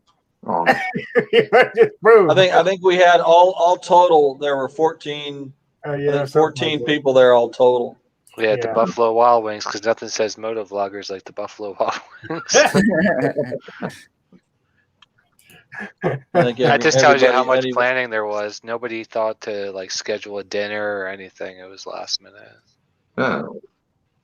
Adulting. They were just like, hey, there's a bar across the street from the hotel. We never left the hotel except for eat wings, and that was it. I wasn't paying $30 when you could hear it. Yeah, we had a pretty good bar at the hotel. And give it the Salty and Sprinkles and Big Smitty's wife. They went to the damn grocery store and come back with a carload of liquor and every damn thing else. And we sat on the patio out there at the hotel, just having fun. If you guys go to my channel and check out my latest video, it's on that. And you can see my cover.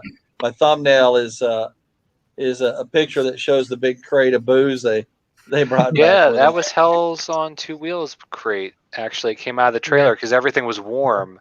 And then Knuckles TV laying there with his head on it like he's passed out. He lives well, he's in Houston too, just like I am, man. He's probably about a good 30 minutes away from him. I am. What'd you think about him? He's a nice guy. Yeah. I haven't met him yet since he's so close. I've been trying to. He's real friendly, really nice guy. Nice guy. I couldn't remember his damn name to say. I couldn't remember who it was. Every time in the video, I'm like, "This is somebody." Dalton told me it was one of the best positives of the meetup was meeting Knuckles. Said it was like, Knuckles, because I know his wife is doing an embroidery business. Because I was gonna get him to make some hats and stuff, and some shirts and stuff like that. So and supposed to meet him. What's his channel? Knuckles what? Knuckles TV. Knuckles TV. Okay. I don't think he really produces anything anymore, but like he was a bigger channel back in the day or something like that. Gotcha. He's got some fishing on there. He's got all kind of stuff. Yeah, he is a four-wheeler too, I think, on some of his videos, right? That he goes off road. Like that. My next door neighbor, the guy that owns it, rents his house next to me. So the people before him was a lady from California, but she rode. She had a lowrider S or something, but she had in her garage, right? She moved. Now another guy just moved in, and he got a Sportster with a custom paint job. I'm like, God damn, where these people? I keep lucking out here. I got somebody to ride with again. I'll go get like, damn, my neighbor moved. Damn, awesome. Yep. Nice. You know what? I can't find anybody to ride with, so I had to make my wife get her license. I know the guy that I ride with is leaving in July here, so I'm going to be riding solo again. Damn. Make your wife twist her arm up behind her back, huh? Go get your damn motorcycle. I got like 3 or 4 friends, but we don't have like a huge group. But I'm like Trip. I don't want to really. I used to ride in a group of like 20 guys, and I didn't like it. It wasn't conducive to the style of riding that I did. Like I always felt like I had to ride crazier than I wanted to, and I didn't feel like it. So it's just, I prefer riding. Well, the hog chapter that I ride with, they're very safe riders. It's just, it's kind of impersonal. It's everybody getting the thing, and we're always riding to get somewhere. We're never, and that's my fault. I'm sure they've done rides. In fact, I know they've done rides where to go out and experience the ride. I just happen to be on them. But, whenever you've got just 3 or 4 guys riding, if you want to stop, all you got to do is, give a signal and stop and pull over and change your mind and do this. You try doing that with 30 people. Yeah, that's a little hard. It just doesn't work. Now, I remember the last time I rode with 20 dudes, we were doing a switchback kind of fucking ride. And sorry again for cussing. Oh, no, you're good, man. You're good. And not for you, for whoever's watching. Yeah. Seems to be having an issue with it. But we were doing a switchback ride, and it was on a mountain. I was doing, I guess, in miles per hour, I was doing about 35, 40, because that's what I felt comfortable doing. and a couple of dudes were doing like maybe 50 to 60, and I was like, "You guys kill yourself all you want. You know, I don't feel like I'll see doing you at the gas station at the end." it." Yeah. And then a couple of dudes were complaining, saying that I was holding them up. And I was like, I wasn't holding you up, man. You go as fast as you want. Like, I'm gonna do me, you know. Hey, Mike, are you drinking out of a bottle of women's hairspray? What is that? This would be path water.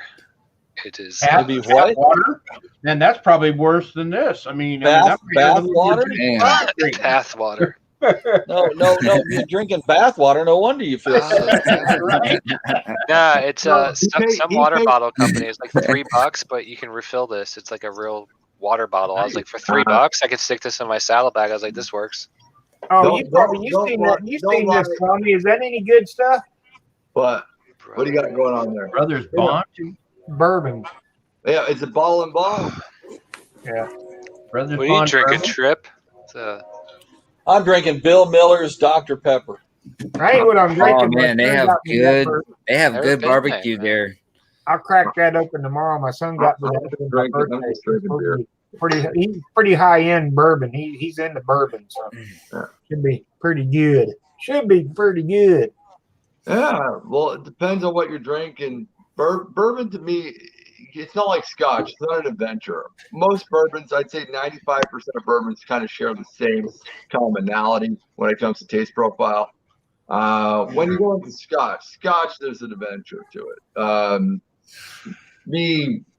Elijah Craig to Four Roses to anything from Buffalo Trace, it's all going to taste pretty much the same. It's going to be a lot of blue corn, a lot of sweetness, with a little bit of a Nestea sugary kind of aftertaste to it. But you know, it's not like scotch where you're going to have like a completely different whirlwind and a flavor profile.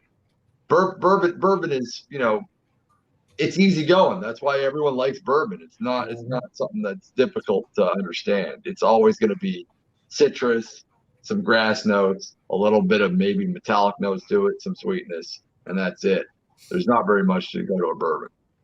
Yeah. Gotcha.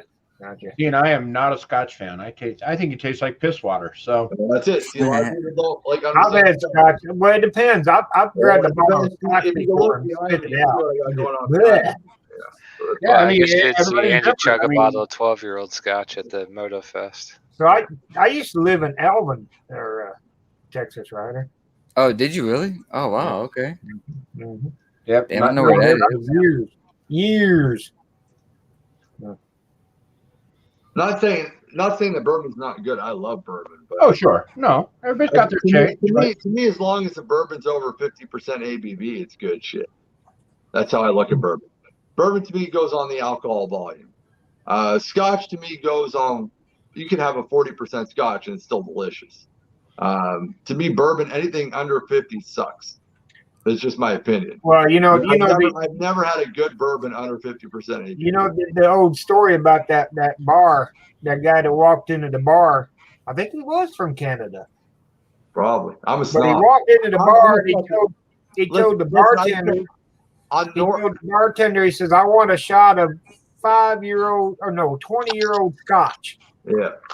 And the bartender was reaching to grab the bottle. He knew it was only 5-year-old Scotch. He poured him a shot and put it up there, and the guy slammed it back and spit it out and coughed and threw the dang shot glass down. And he said, that wasn't 20-year-old Scotch. That was 5-year-old Scotch. I said, I want 20-year-old Scotch. So the bartender grabs another bottle. It's like 7-year-old Scotch. He poured in the shot, gives him that. He takes it, slams it back, spits it all out again, and breaks the glass. He said, "That's 7-year-old Scotch. I want 20-year-old Scotch." The guy sitting at the other end of the bar come up and hands him a shot glass. He said, "Here you go." He slams it back. He says, "Puh!" He spits it out. He says, "Son of a bitch, that tastes like piss." He goes, "Yeah, how old am I?" Damn. Mike's like, "What did you say?" Look at Mike. Earth to Mike. Well, you gotta also look at the differences that bourbon is coming from a warmer climate than Scotch, so you're gonna get a little I'm gonna go into snobby fucking shit. Yeah, I was gonna say you're getting all nerdy on the Scotch here. Yeah, Dude. you're gonna get into a terroir fucking thing. It's like France. It's like Australian wine to French wine. You know, it's different climates. So Sure. yeah. Bourbon can be good at So, 7 years of age. where how's Scotch can't. how's it coming, Mike? Have you been able to save any more footage? For the moto meetup, Lime Creek Road will be all right. The footage in the beginning. Now, so basically, I just made a video for the helmet cover, and just now, the CEO of Motoloot, the guy that makes the helmet covers, like, I just subbed your channel. Yeah, I seen you. I wanted, he's like, I'll send you some more at a discount. Here's a code. So more things to come. He's like, he's got a couple ideas he wants me to try. He's like, so yeah, more things to come. That looks pretty promising. Yeah. Tell him to wear it during the summer.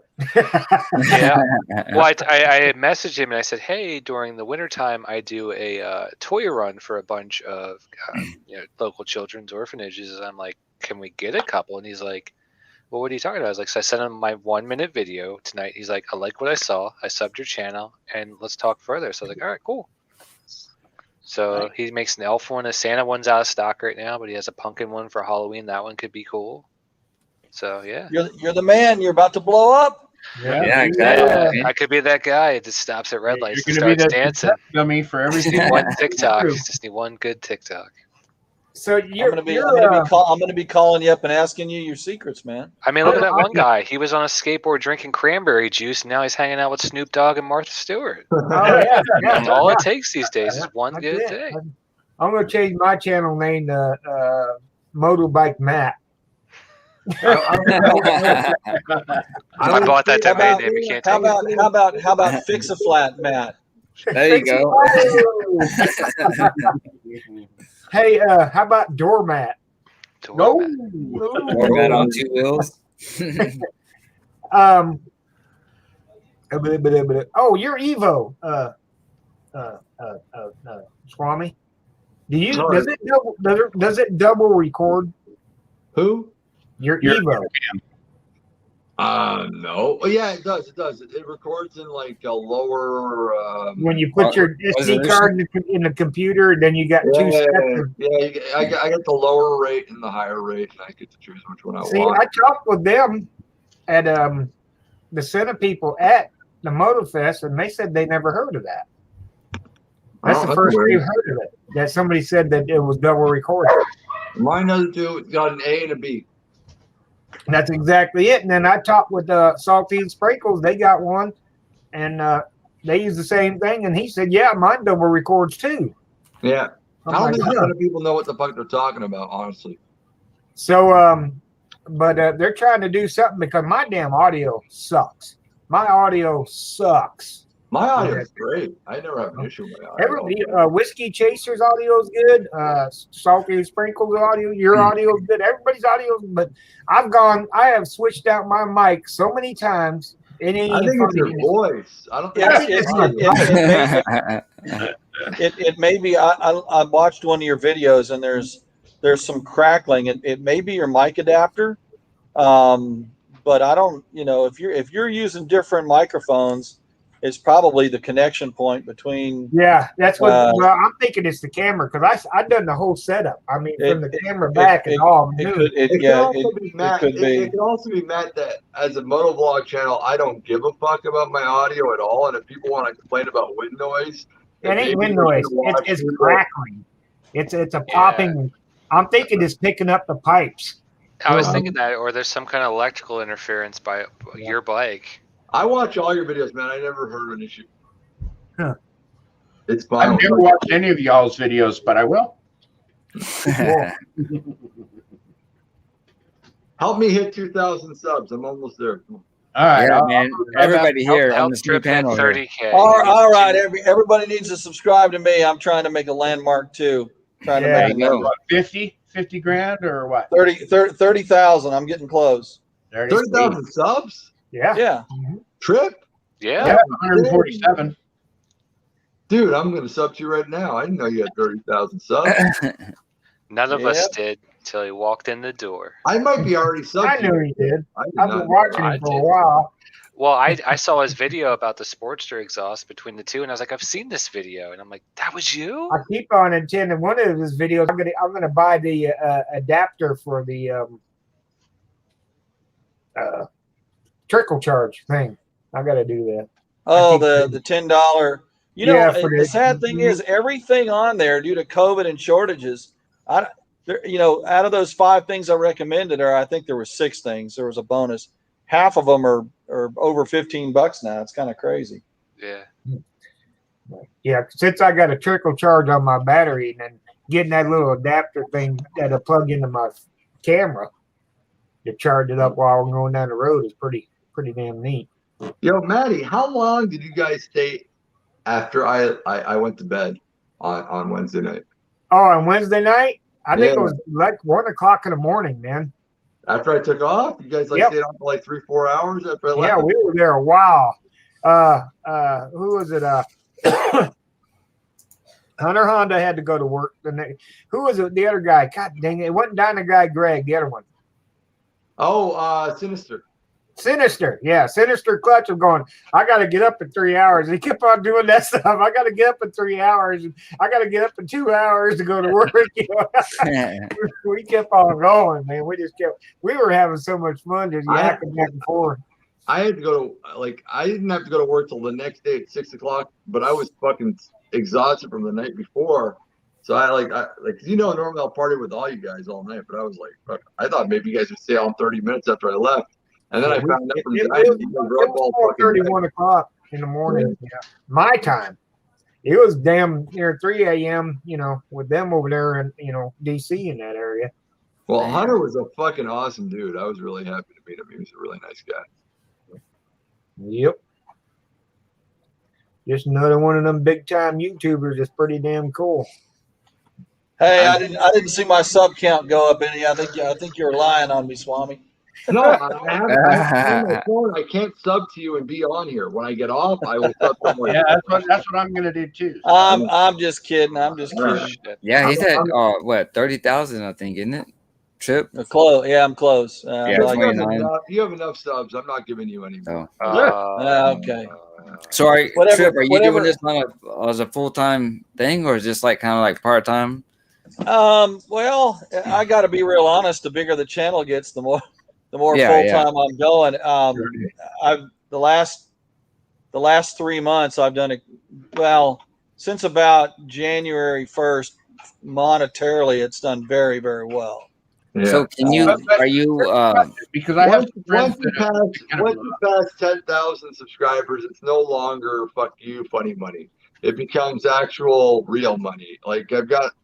Well, that's you can't look at it that way. It's your views, and I'll tell you, I get and my views are down a little bit right now just because it goes like this and that. But last month I got 1.2 million views. I got more views than Her Two Wheels. I got more views than Shade Tree. I got more views than half the big channels out there. So it really doesn't have. Once you get past 1,000 subscribers, it's all about your views, man. It's and the quality of the views. What country do they come from? How long are they watching your video? How many commercials do you have in it? All my views come from Kazakhstan, so I get about 3. No. Well, this is something that's pretty interesting. 1,000 views on a 8 or 9 minute video where all 1,000 views are from the U.S. You can make the most I've ever made is like $9.82 1,000. Yeah, no, the same amount of views, 1,000 views on the same video coming from India will make you 24 cents 1,000, about 1/40th. Yeah. So there's a ton of factors that go in there. Though, it's not only where it comes from though, because it also matters what your review is about and who's advertising on it. Because I know I've had videos that are like 500 views to 1,000 views that made more money than my videos of 2,000 to 3,000 views because it was about a certain subject. Like I did my Vulcan 650. I did my Vulcan 650S review, and that one got 2,500 views and made more money on that one than on a video that I made that had 50,000 views, because it was about the Kawasaki Vulcan S, and I had a bunch of motorcycle companies advertising on that video. Yep. But everything equal, everything given on the same video. If you get between 1,000 views from India, and I'm just picking on India to prove a point, between the U.S., you make about 40 times as much with U.S. views as you do with in Indian views. Yeah, I had some friends that kind of blew up, and they started doing YouTube much more often. And at some point they were like, this is more of a job than my job was, because, to keep it going, you have to make a video. Yeah. And I wonder at what point does that happen where, you lose you may enjoy the video, or making the video, but when does it become a job? My friend, I've got about 19 friends who have become permanent YouTube, I guess you want to call them celebrity people. But sure. All right. The latest one is Eclectic Beard, who does reactionary videos. I've got another friend who is Jason Maschendrum, who does whiskey. I've got a few other friends that are nearing the. I've got guys from the Whiskey Vault that have hit 250,000 subscribers. Wow. They're full time. Sure. My friend Jason Maschendrum has told me that he is doing, at 55,000 subscribers, he is clearing close to $5,000 a month when it comes to patronage, ad revenue, and the rest of it. And he, before doing this, was a advertiser. He did advertising, marketing, and shit like that. Uh-huh. Yeah. He quit his job, and he was at a job where he was making a lot of money. We're talking $80,000 to $90,000 a year, and he quit his job. Wow. So that's nice. The thing with YouTube is the way to approach it, and the way that I have kind of evolved into this, is I just continue to do what I do, and you're not in control of how much money you make. You're not in control of how many views you make. You can do the same thing every day, repeat, and YouTube will. It's like the way I told a friend once. It's like there's a big flood, and you're standing by the river, and you're looking down into an eddy, and you stick your arm into that eddy. At any given moment, if you never know what you're going to grab. Are you going to grab a milk jug, a lawn chair, a dead body, a bicycle floating down the river? You don't know what you're going to get. Yeah. And I'll give you a perfect example. I've got very similar videos, same length, same format, same everything. They're both on Kawasaki, everything. Nothing's really material difference. One has 55,000 views. The other one has 1.4 million. It's wow. Just totally, and then let's say you're doing great, but then there's 27 other motovloggers who come along the next day, or you're in motorcycle or out of motorcycle season or whatever. Maybe they're going to throw a bone to somebody else. I mean, there's so many variables. Sure. That you just got to keep on keeping on. And but that's also one of the reasons why I would say to not focus primarily on ad revenue and try to focus more on patronage, because patronage is a lot more. Yeah. Personal. But your channel drives that. Your channel drives your Patreon. Yeah. Your channel drives Amazon. What you just got to do is don't worry about the money. The long-term deal is, and people talk about this algorithm. I think it's a bunch of bullshit, to be honest with you.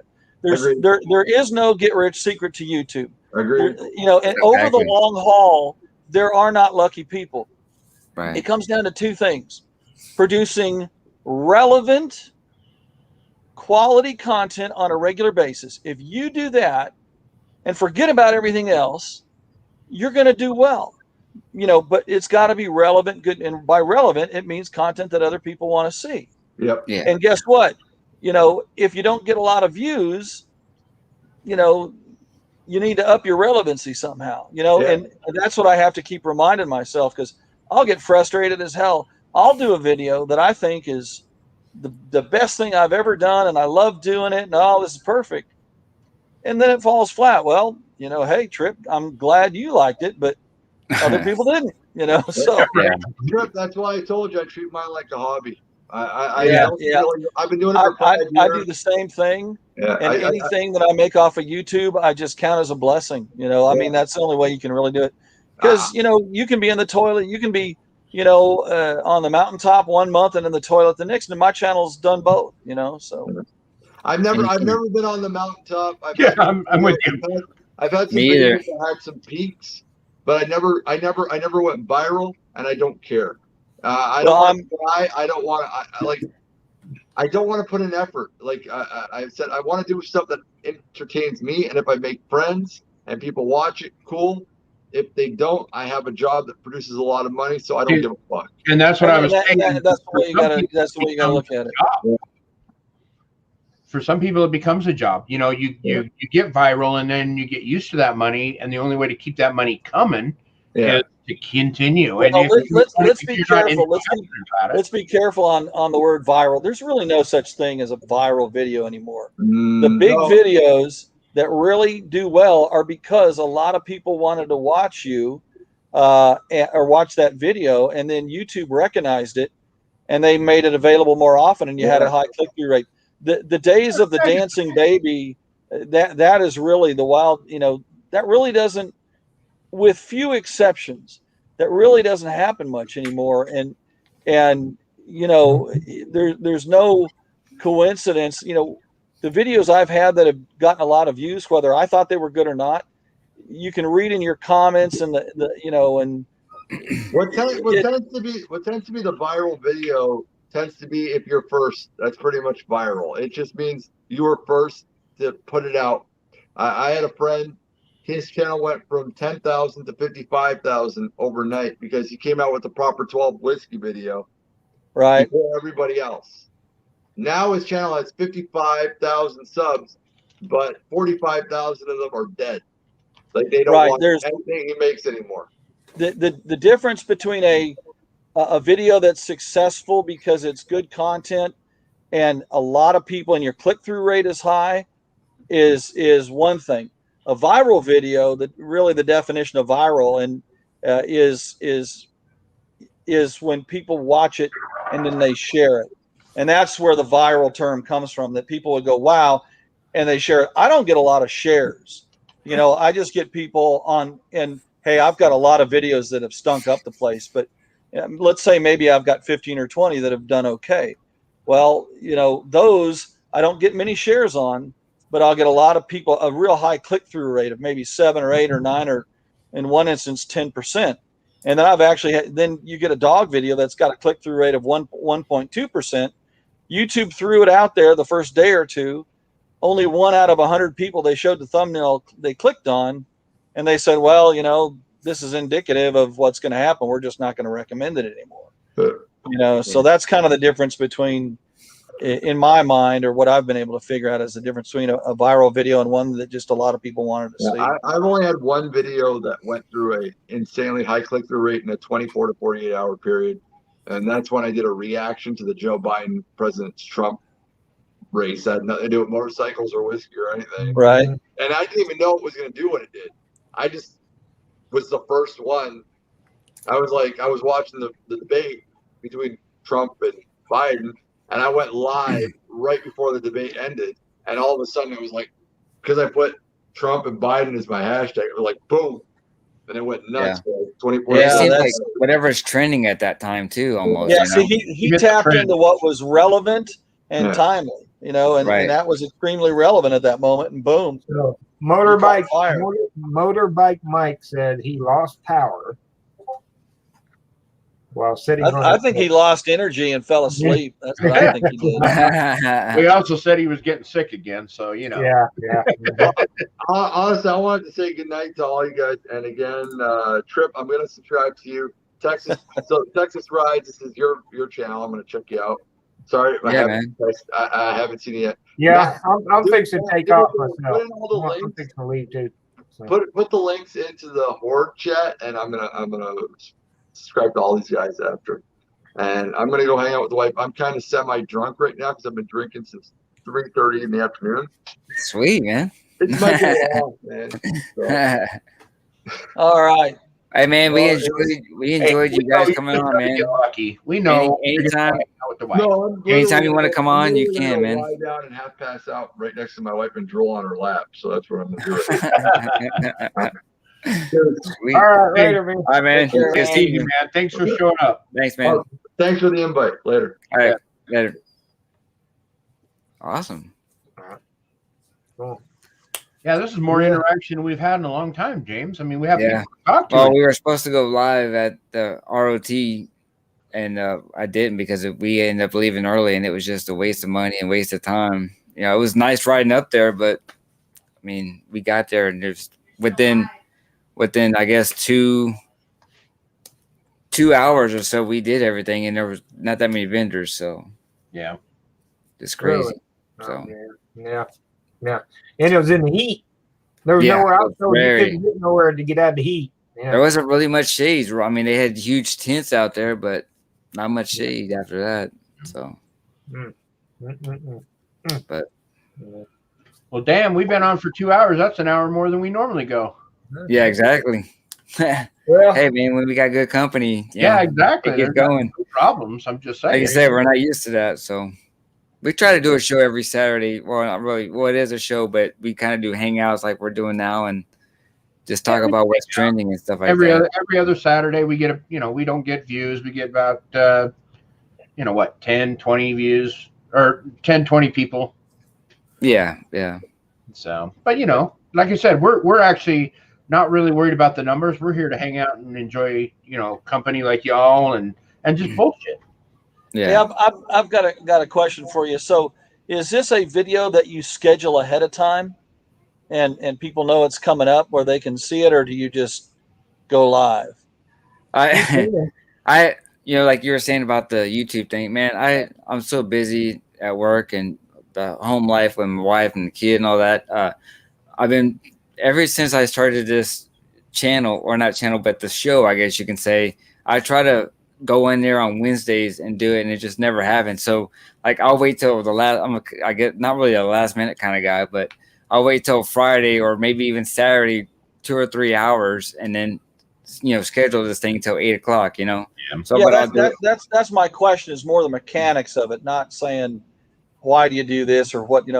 My problem is I've got StreamYard, and I scheduled a video like 3 days ahead of time, and then I went on it, and one of the people who was a friend of mine that we were on the phone together, I was testing. It's the first one I did.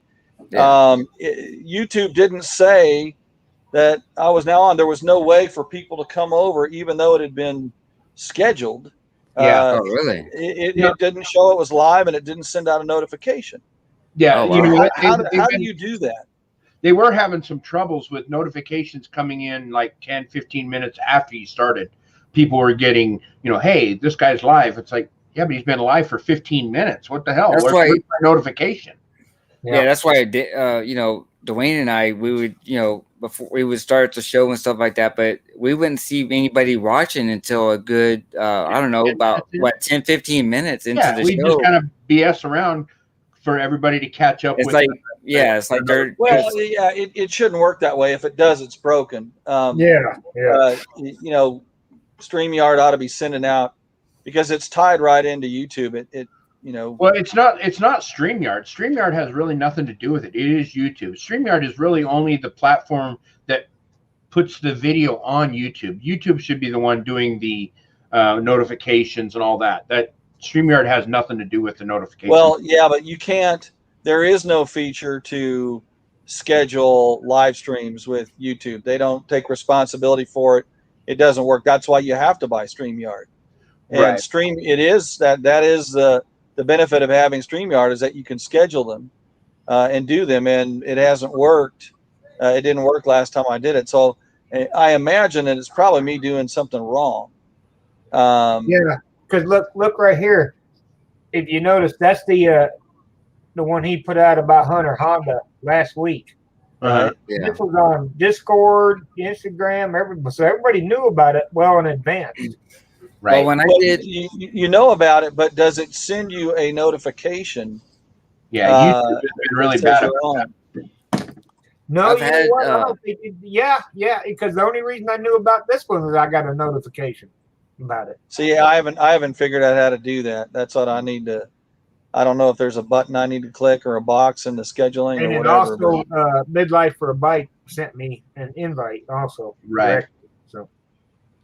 because all I do I mean, is yeah, I'll okay. So set the Rick Bobby title up. asked, can you set it as a premiere? So what a premiere is it's a video that you're actually. It's a pre-recorded video that you're in the chat. There's a live chat. Right. So you can do that, but the notifications are still exactly the same. If YouTube doesn't send out the notifications, even if people have the bell or anything like that checked, sometimes YouTube will not send the notifications in a timely manner. Mm-hmm. Yeah, but I guess it's there's got to be some trigger in StreamYard that tells YouTube to send out the notification, because you actually schedule it on StreamYard and then it tells YouTube, I guess. Right, Maybe exactly. Yeah, because I haven't figured It it out yet. doesn't send notifications until you go live. Then it'll send, if you're check the bell, then it sends a notification this guy is live. So it at that point, yeah, it may be a problem between StreamYard and YouTube saying, StreamYard saying, yeah, we're live, and YouTube saying, yeah, okay, send out the notifications. So it could be either way. Yeah, because what I do when I did, schedule a couple of times early, I did the title, description, stuff like that, and then there's a little check mark, schedule for later. I'll check that and do, Wednesday, let's say Wednesday, Saturday, 8 p.m. Central Time. Make sure it's Central Time, and then I, hit, okay and everything, and people did get notifications at that point, So I don't know. It's weird. Right, it's a flawed system, because I got notification for this one the same time veteran Mike Biker was doing one, and Professional Monkey. I got 3 notifications at one time about 3 live videos. Were they all scheduled at the same time, or were they? Yeah, y'all hit it all at the same time. Yep. Okay. Interesting. Yeah, that's crazy. Yeah. But So very good. Now, Veteran Bikers was going on, and then you came in at the same time as Professional Monkey did. Somewhere. Anyways. Yeah, see, Ricky I Bobber got notification of all 3 of them. Yeah, Ricky Bobber says, I don't always get notifications for things I have the bell on. Yeah, and that's the problem, is there's been several times when, we'll be in a thing and, hey, I just got the notification. You're already 15 minutes in. It's like, well, that's kind of weird. There's something. I've also heard, how YouTube on the back end of like studio, I've seen before, or people talking about it, to where you have to go into other channels that you're subscribed to, uncheck the bell, and then check it back again as a refresh almost. I've heard that. Yeah, that's actually what Marie just said. Marie just said, change the bell, then change it back, Ricky. Yeah, exactly. I mean, I've seen that. I've seen a bunch of videos on that too. So yeah, and Motobikemike says he gets the notifications very late. So there is a broken system. The system doesn't work 100% by any means. So Hey, let me ask you guys a question, because I just bought it. I'm streaming right off of my laptop webcam, which is sucky, but I don't know if you guys know. Here's a question for you guys. 2 different webcams people recommended were the Logitech 922, and that's then what I think I have. no, not the 922. 920. The Brio versus the StreamCam. Hmm. And I didn't know if you guys I have knew about one versus the other. I have a Logitech. I think I have the Logitech 922. I think. Yeah, that's what mine is. Logitech 922 also. Yeah. And you guys work well, yeah. And what kind of lighting do you have? Me? I'm just in a basement. Mine's that lighting right there. I'm right there. Same, just a regular incandescent light. I don't have any, stage lighting or anything like that. Yeah. And then you've got the green screen turned on there, Texas Rider. Yeah, let me show you here this real quick. Are you sure, man? You may not want to show everybody that shit. I mean, that What matters. this? Yeah, see, green screen in the back. That's what I got.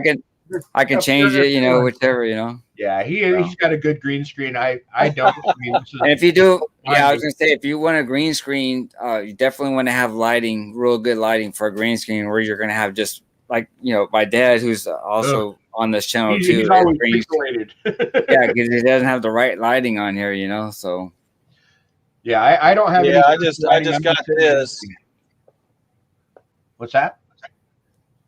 Oh, the StreamCam Plus. Oh, StreamCam. Oh, that's cool. I'm gonna try that out. I was, I watched a couple different things, and one would really like the Brio, and the other liked the StreamCam. Well, the StreamCam was, I don't know, $15 cheaper, and I just said, well, I'll get the StreamCam and check it out. I'm kind of wondering if I got the right one or not. I'm just kind of flying blind.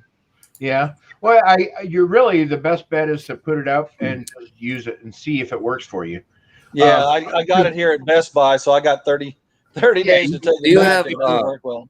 Do you use do you have a GoPro by chance? Yeah, I do. Because you can get a cam link USB to HDMI, and you can run your actual webcam, or you can run it through as a webcam with any of the GoPros, as long as it has the HDMI out, which they do if you have the newer version, I think 6 and up, which would have real good quality video also. Yeah, it looked cool. good. Mike said he used the where'd it go? I just lost it. StreamCam. Yeah, he used the StreamCam tonight. Yep. Okay, yeah. So he said, "How do I look?" And I said, "Well, ugly as ever." But no, I think he got a 960. He didn't get a StreamCam. He was telling me, he was out at Sam's today. I think he picked up he got his for a great deal. He paid $55 for his at. Oh wow! Yeah. That's awesome. Yeah, and it really it depends on what you're doing with the video, the cam. Like if we're sitting here BSing, it doesn't need to be a super height. I mean, really, I can only get so ugly. So whether it's 4K or 8 or 1080, it doesn't really matter. It's the other stuff that the higher end does a little bit better on. Right. You can go all, depends on how much you want to spend and what you want to do, Yeah, absolutely. Yeah, I need to. So okay. So Mothership, what is your first name? Dwayne. Dwayne, and what camera did you say you had? I have the Logitech 922. That your picture looks great. And Texas Rider, you've got, what do you have? I have the same one, Logitech 922. They look, and I think your pictures look fantastic. I think they how about you, Matt? What do you have? I got a Logitech something. Hang on. Oh, with Dwayne, what was the price on yours? I think I paid like $70. Yeah, I think I $65 or something like that. Yeah, somewhere around there. It's an older model now, so I mean, there's probably newer ones out there. That's the cheapest Logitech they make. I guarantee it. Right there, the one I'm using. Yeah, their pictures are a little bit better than yours, Matt, but not much. Yeah. I paid probably too much for this. But, again, it really depends on what you're using it for. If you need to see clarity, if you're showing things or if it's just face to face, I mean, really 1080, you don't need to go to a 4K camera. Yeah, I know, right? Yeah. Nobody wants to see, nothing like this right here. Yeah, exactly. That. Holy cow! Try streaming with that bad boy. Well, that's he's a hobby guy. I'm a videographer on the side and photographer and stuff like that, so I have all the. I was going to say a camera like that's a little bit above my my pay grade. Yeah, me too. that was $2,200. Not bad. Yeah, shit, whatever. That's 10 bikes, man. Yeah, exactly, right. Or let's say 9 bikes. He says this StreamYard only lets him do 720p. Motobikemike says StreamYard only lets me do that is true. 720 anyway. Well, that's the free version. Now, if you upgrade, you pay your monthly or whatever it is, they allow you to go up to 1080. 1080, yeah. Unless you go OBS systems or Wirecast, which is another broadcast system, stuff like that. So. Yeah, I mean, really, 1080 is more than you'll ever need, unless, like I said, unless you're doing product development and you want to show products really, in depth. Yeah, that's why I didn't want to buy anything 4K. That the Brio was I think 4K. This is only 1080p. Yeah. Again, you really don't need more than that. But that, like I said, the Logitech, man, is a good brand. It's good quality. Well, the main reason I got this is because I can also use it on my Macintosh because it's got the Mac compatible, the USB-C. The problem is you can't use StreamYard with a Macintosh. Or with an Apple. It's only StreamYard. As I understand it, I could be wrong. I hope I'm wrong, but when I tried to. Well, I did a live stream a week or so ago. Are you using Safari or using like another browser? I was using Mac? Safari, yeah. Okay, yeah, because I when I was set up the stream, I was able to set up the stream, but when I would go into the back end of StreamYard, it says I needed a different browser. Now I haven't tested that yet. I haven't downloaded Google on there yet because I wanted to test that theory, which I haven't yet. But it'll probably work on a Mac. Here's a question: Can you download and use different browsers on a Mac? For sure. Oh, I didn't know that. I did not know that. You can do just go to chrome.com or Firefox or wherever you want to use and download it, and there's a Mac version. Do me a favor. Text me. Email me your name and Texas Rider, your name and phone number and all that. I'd like to call you up and talk to you about that. It's okay. My email is trip. Hold on a second. Let me get a pen here. I just don't want to say anything personal over the. I don't want anything going on our permanent record here. Wait till you're not live. We'll be not live in a few minutes. Are you working on your phone right now, or are you working on the MacBook? Oh, he just froze. Nope, there he goes. There we go. Now I got Nunya F and Biz. I'm wondering every time I stop by, the old man is gone. Now, is he talking about Mike? No. There's another guy that is normally on the show. I'm gonna say Mike was the youngest one here, probably. Texas Rider. What is your first name again? James. Yeah. Yes. It's Trip TRIPP. Right. At tripontwowheels.com. Send me your cell phone number if you would. I'd love to call you someday when you got more time and talk about. I'm about the biggest tech idiot there is, so I make no bones about that. So all right, got you. I'll email you. You'll see. Hey, well, guys. Go ahead. You'll see it under probably pullyourhairproductions. Okay, cool. Or gmail.com. All right. So you'll see the email come across with that okie dokie name and whatever that will be me. So well, hey, it was a pleasure being on with you guys. I need to get moving here, and I got to get up early tomorrow, so I'm going to do a few things and then. Well, you're welcome. You're welcome to here anytime, man. Hang out, we're glad you came on. Yeah, well, I'll go sub. We just met. Yeah, we just met new friends, Dwayne. So hey, don't be calling me friends. I don't know. I know, right? I think I'm like popular and shit. I know, right? You're not popular, man. No, I know. That's what I'm saying. No, that's great. Yeah, I'm glad to meet y'all. That was it was good for sure. All right. Well, you guys take care and ride safe, and God bless y'all. All right, you too, man. Take it easy. God bless you. Yeah, see you. Take care. Take care. All right. They're falling by the minute. No, just kidding. I know, right? Well, I know we're on an hour and 17 minutes past, but hey, when we're having fun, we're having fun. I'm old, so I go to bed early and get up early. So. Oh, there you go. You're not that old. How old are you? I'm tomorrow. I'll be 57. Oh man, happy birthday, man! Man, that's awesome. Happy birthday! Awesome. They don't know. You probably don't know the whole deal with me. So. Well, Robin do. No. I probably don't because this is the first time I've ever met you. You just subscribed, yeah. I'm have stage 4 lung cancer, and you have it now, or you did? I have it now. I'm trying to whoop it. It's a long story. Basically, I died twice, and they did something that's never been done before. I'm the only person in the world that basically had my lung turned off. And, really? So now I'm in medical books, and I'm constantly. Every time I turn around, they want me to poop in a cup or give blood or, I ain't kidding you, just nonstop. Matter of fact, I got 2 Tuesday. Man, everybody's wishing you a happy birthday now, Matt. Oh, thank you. Yeah. Appreciate it, everybody. Congrats, Yeah, man. I mean, like stage 4 is, I mean, you know, that's the yeah. end. So, Then I got chemo, not chemo, but treatment on Tuesday. Well, what they did was I started bleeding. I had a 4 3/4 inch tumor on my left lung. that's huge. And, yeah, and it started bleeding. I was basically drowning in my own blood. And luckily I got to the hospital. As soon as I got to the hospital, I passed out, stopped breathing, and all kinds. So they put me in a medically induced coma, where they tried to figure out what to do. But it took them, a little while to figure it out. Were you on a breathing machine, I guess, to help you? Yeah, they had a respirator.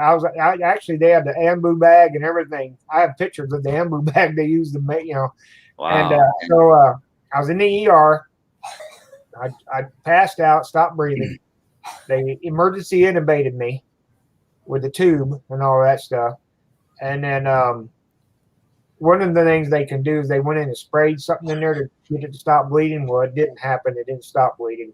Then 4 days later, after they woke me up and signed some paperwork. They went down and they gave me a max dose of radiation to try to kill the cell to stop it from bleeding. Now, before that, because of the cancer, I've gone through a bunch of stress tests and stuff, and they determined that I had some blockage, cardiac blockage. Right. So Oh, wow, man. 2 days before, they put stents in, and that was part of the problem because they put me on blood thinners. Oh, Yeah. okay. So anyways, so they couldn't go in and just grab the lung real quick and get it out of there to stop the problem, because as soon as they cut on me, I would bleed to death.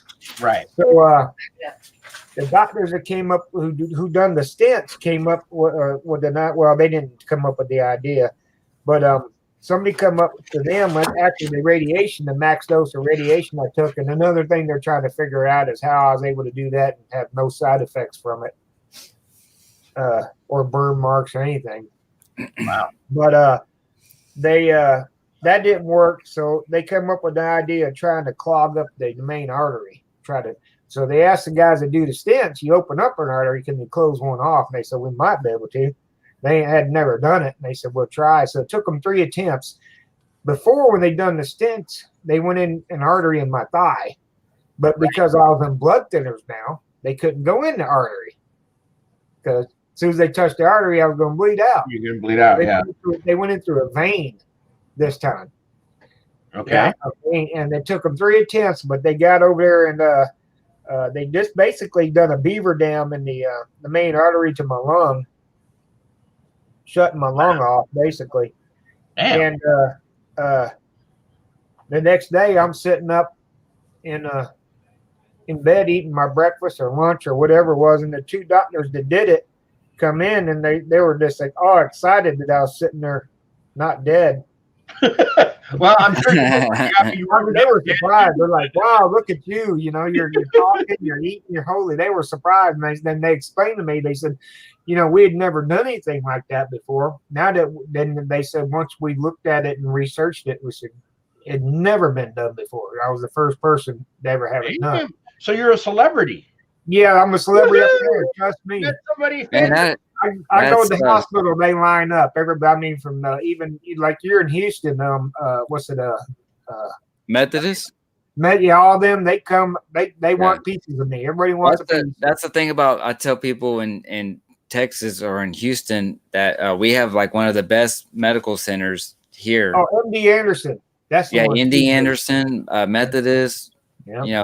Well, except for Memorial Harmony. Glad you're here, brother. So, and I'll second. Yeah, man. Glad you're here. And he's a vet too. So yeah. So they did that, and it's been a huge turnaround. And the cancer was, like I said, about 4 3/4. It was about 12 millimeter size, and now it's down to like 5. Oh, that's great. And it continues to get shrinking smaller and smaller. So they're like, wow, this is so everybody, like I said, you can look at I signed the paperwork about 3-4 weeks ago to go into the medical books and all the research, and I've talked to students. Just everybody wants, what the deal is. Well, hey, you know what? Kick cancer's ass and then be famous. and then I can say that I know somebody famous. And congrats. That is you see that that is little, awesome that it's done. you see that Oh wow. squiggly line thing there? Yeah. That little squiggly thing. It looks like a little, that's a beaver dam. That's the main artery to my lung that they turned off. Huh. Oh, wow. Yeah. That's incredible. That's science today, man. It's just crazy, Oh. Well, my primary doctor, he said he's explained it to me, when I first saw him after all this was done. This was over in a short amount, couple months span. Oh, wow. All this happened. And he said, you don't understand. He says, you just don't understand. I said, well, I understand what the deal is. Yeah, they saved my life and they done this and that, and I'm the first one, all that stuff. He says, but they're trying to figure out why they want to do, tests on you is because another thing I did was I took the max dose chemo you can do too. And I had side effects of chemo, but they were like really mild. Yeah. Nothing major at all. Well, even though I took the max doses, but he said, you don't understand, the human body isn't designed to take what you've been through. Right. It couldn't do that. And that's why, everybody lines up to get a piece, so yeah. that's like a lot of this stuff. And like I said, I'm disabled because they don't want me to work because they don't know what's going to happen, for one thing. But and I still do a treatment every 3 weeks of what's known as Keytruda. It's an immunotherapy treatment. But that's what. So if something is happening out there that I can get to that's in between treatments, I go. Kind of right, thing. right. Yeah. I try to go at least. So. No, well, I'm glad you're beating it, man. Maybe you're the first person that has unlocked something big, Maybe they'll learn something from what they did with you to do something good. Yep. So Ricky said, "Damn, maybe he has superpower." Superpower, man. That's what my primary doctor said. He said, "Are you like Superman? I mean, what the hell? Just nobody. You can't. Just he blows my. Every time I see him, he's like shocked that I'm still alive. He's like, wow, dude. Wow, that's got to be interesting. I'd watch that movie. You're shocked that you're still alive. You're like, we watched that movie. Yeah, right.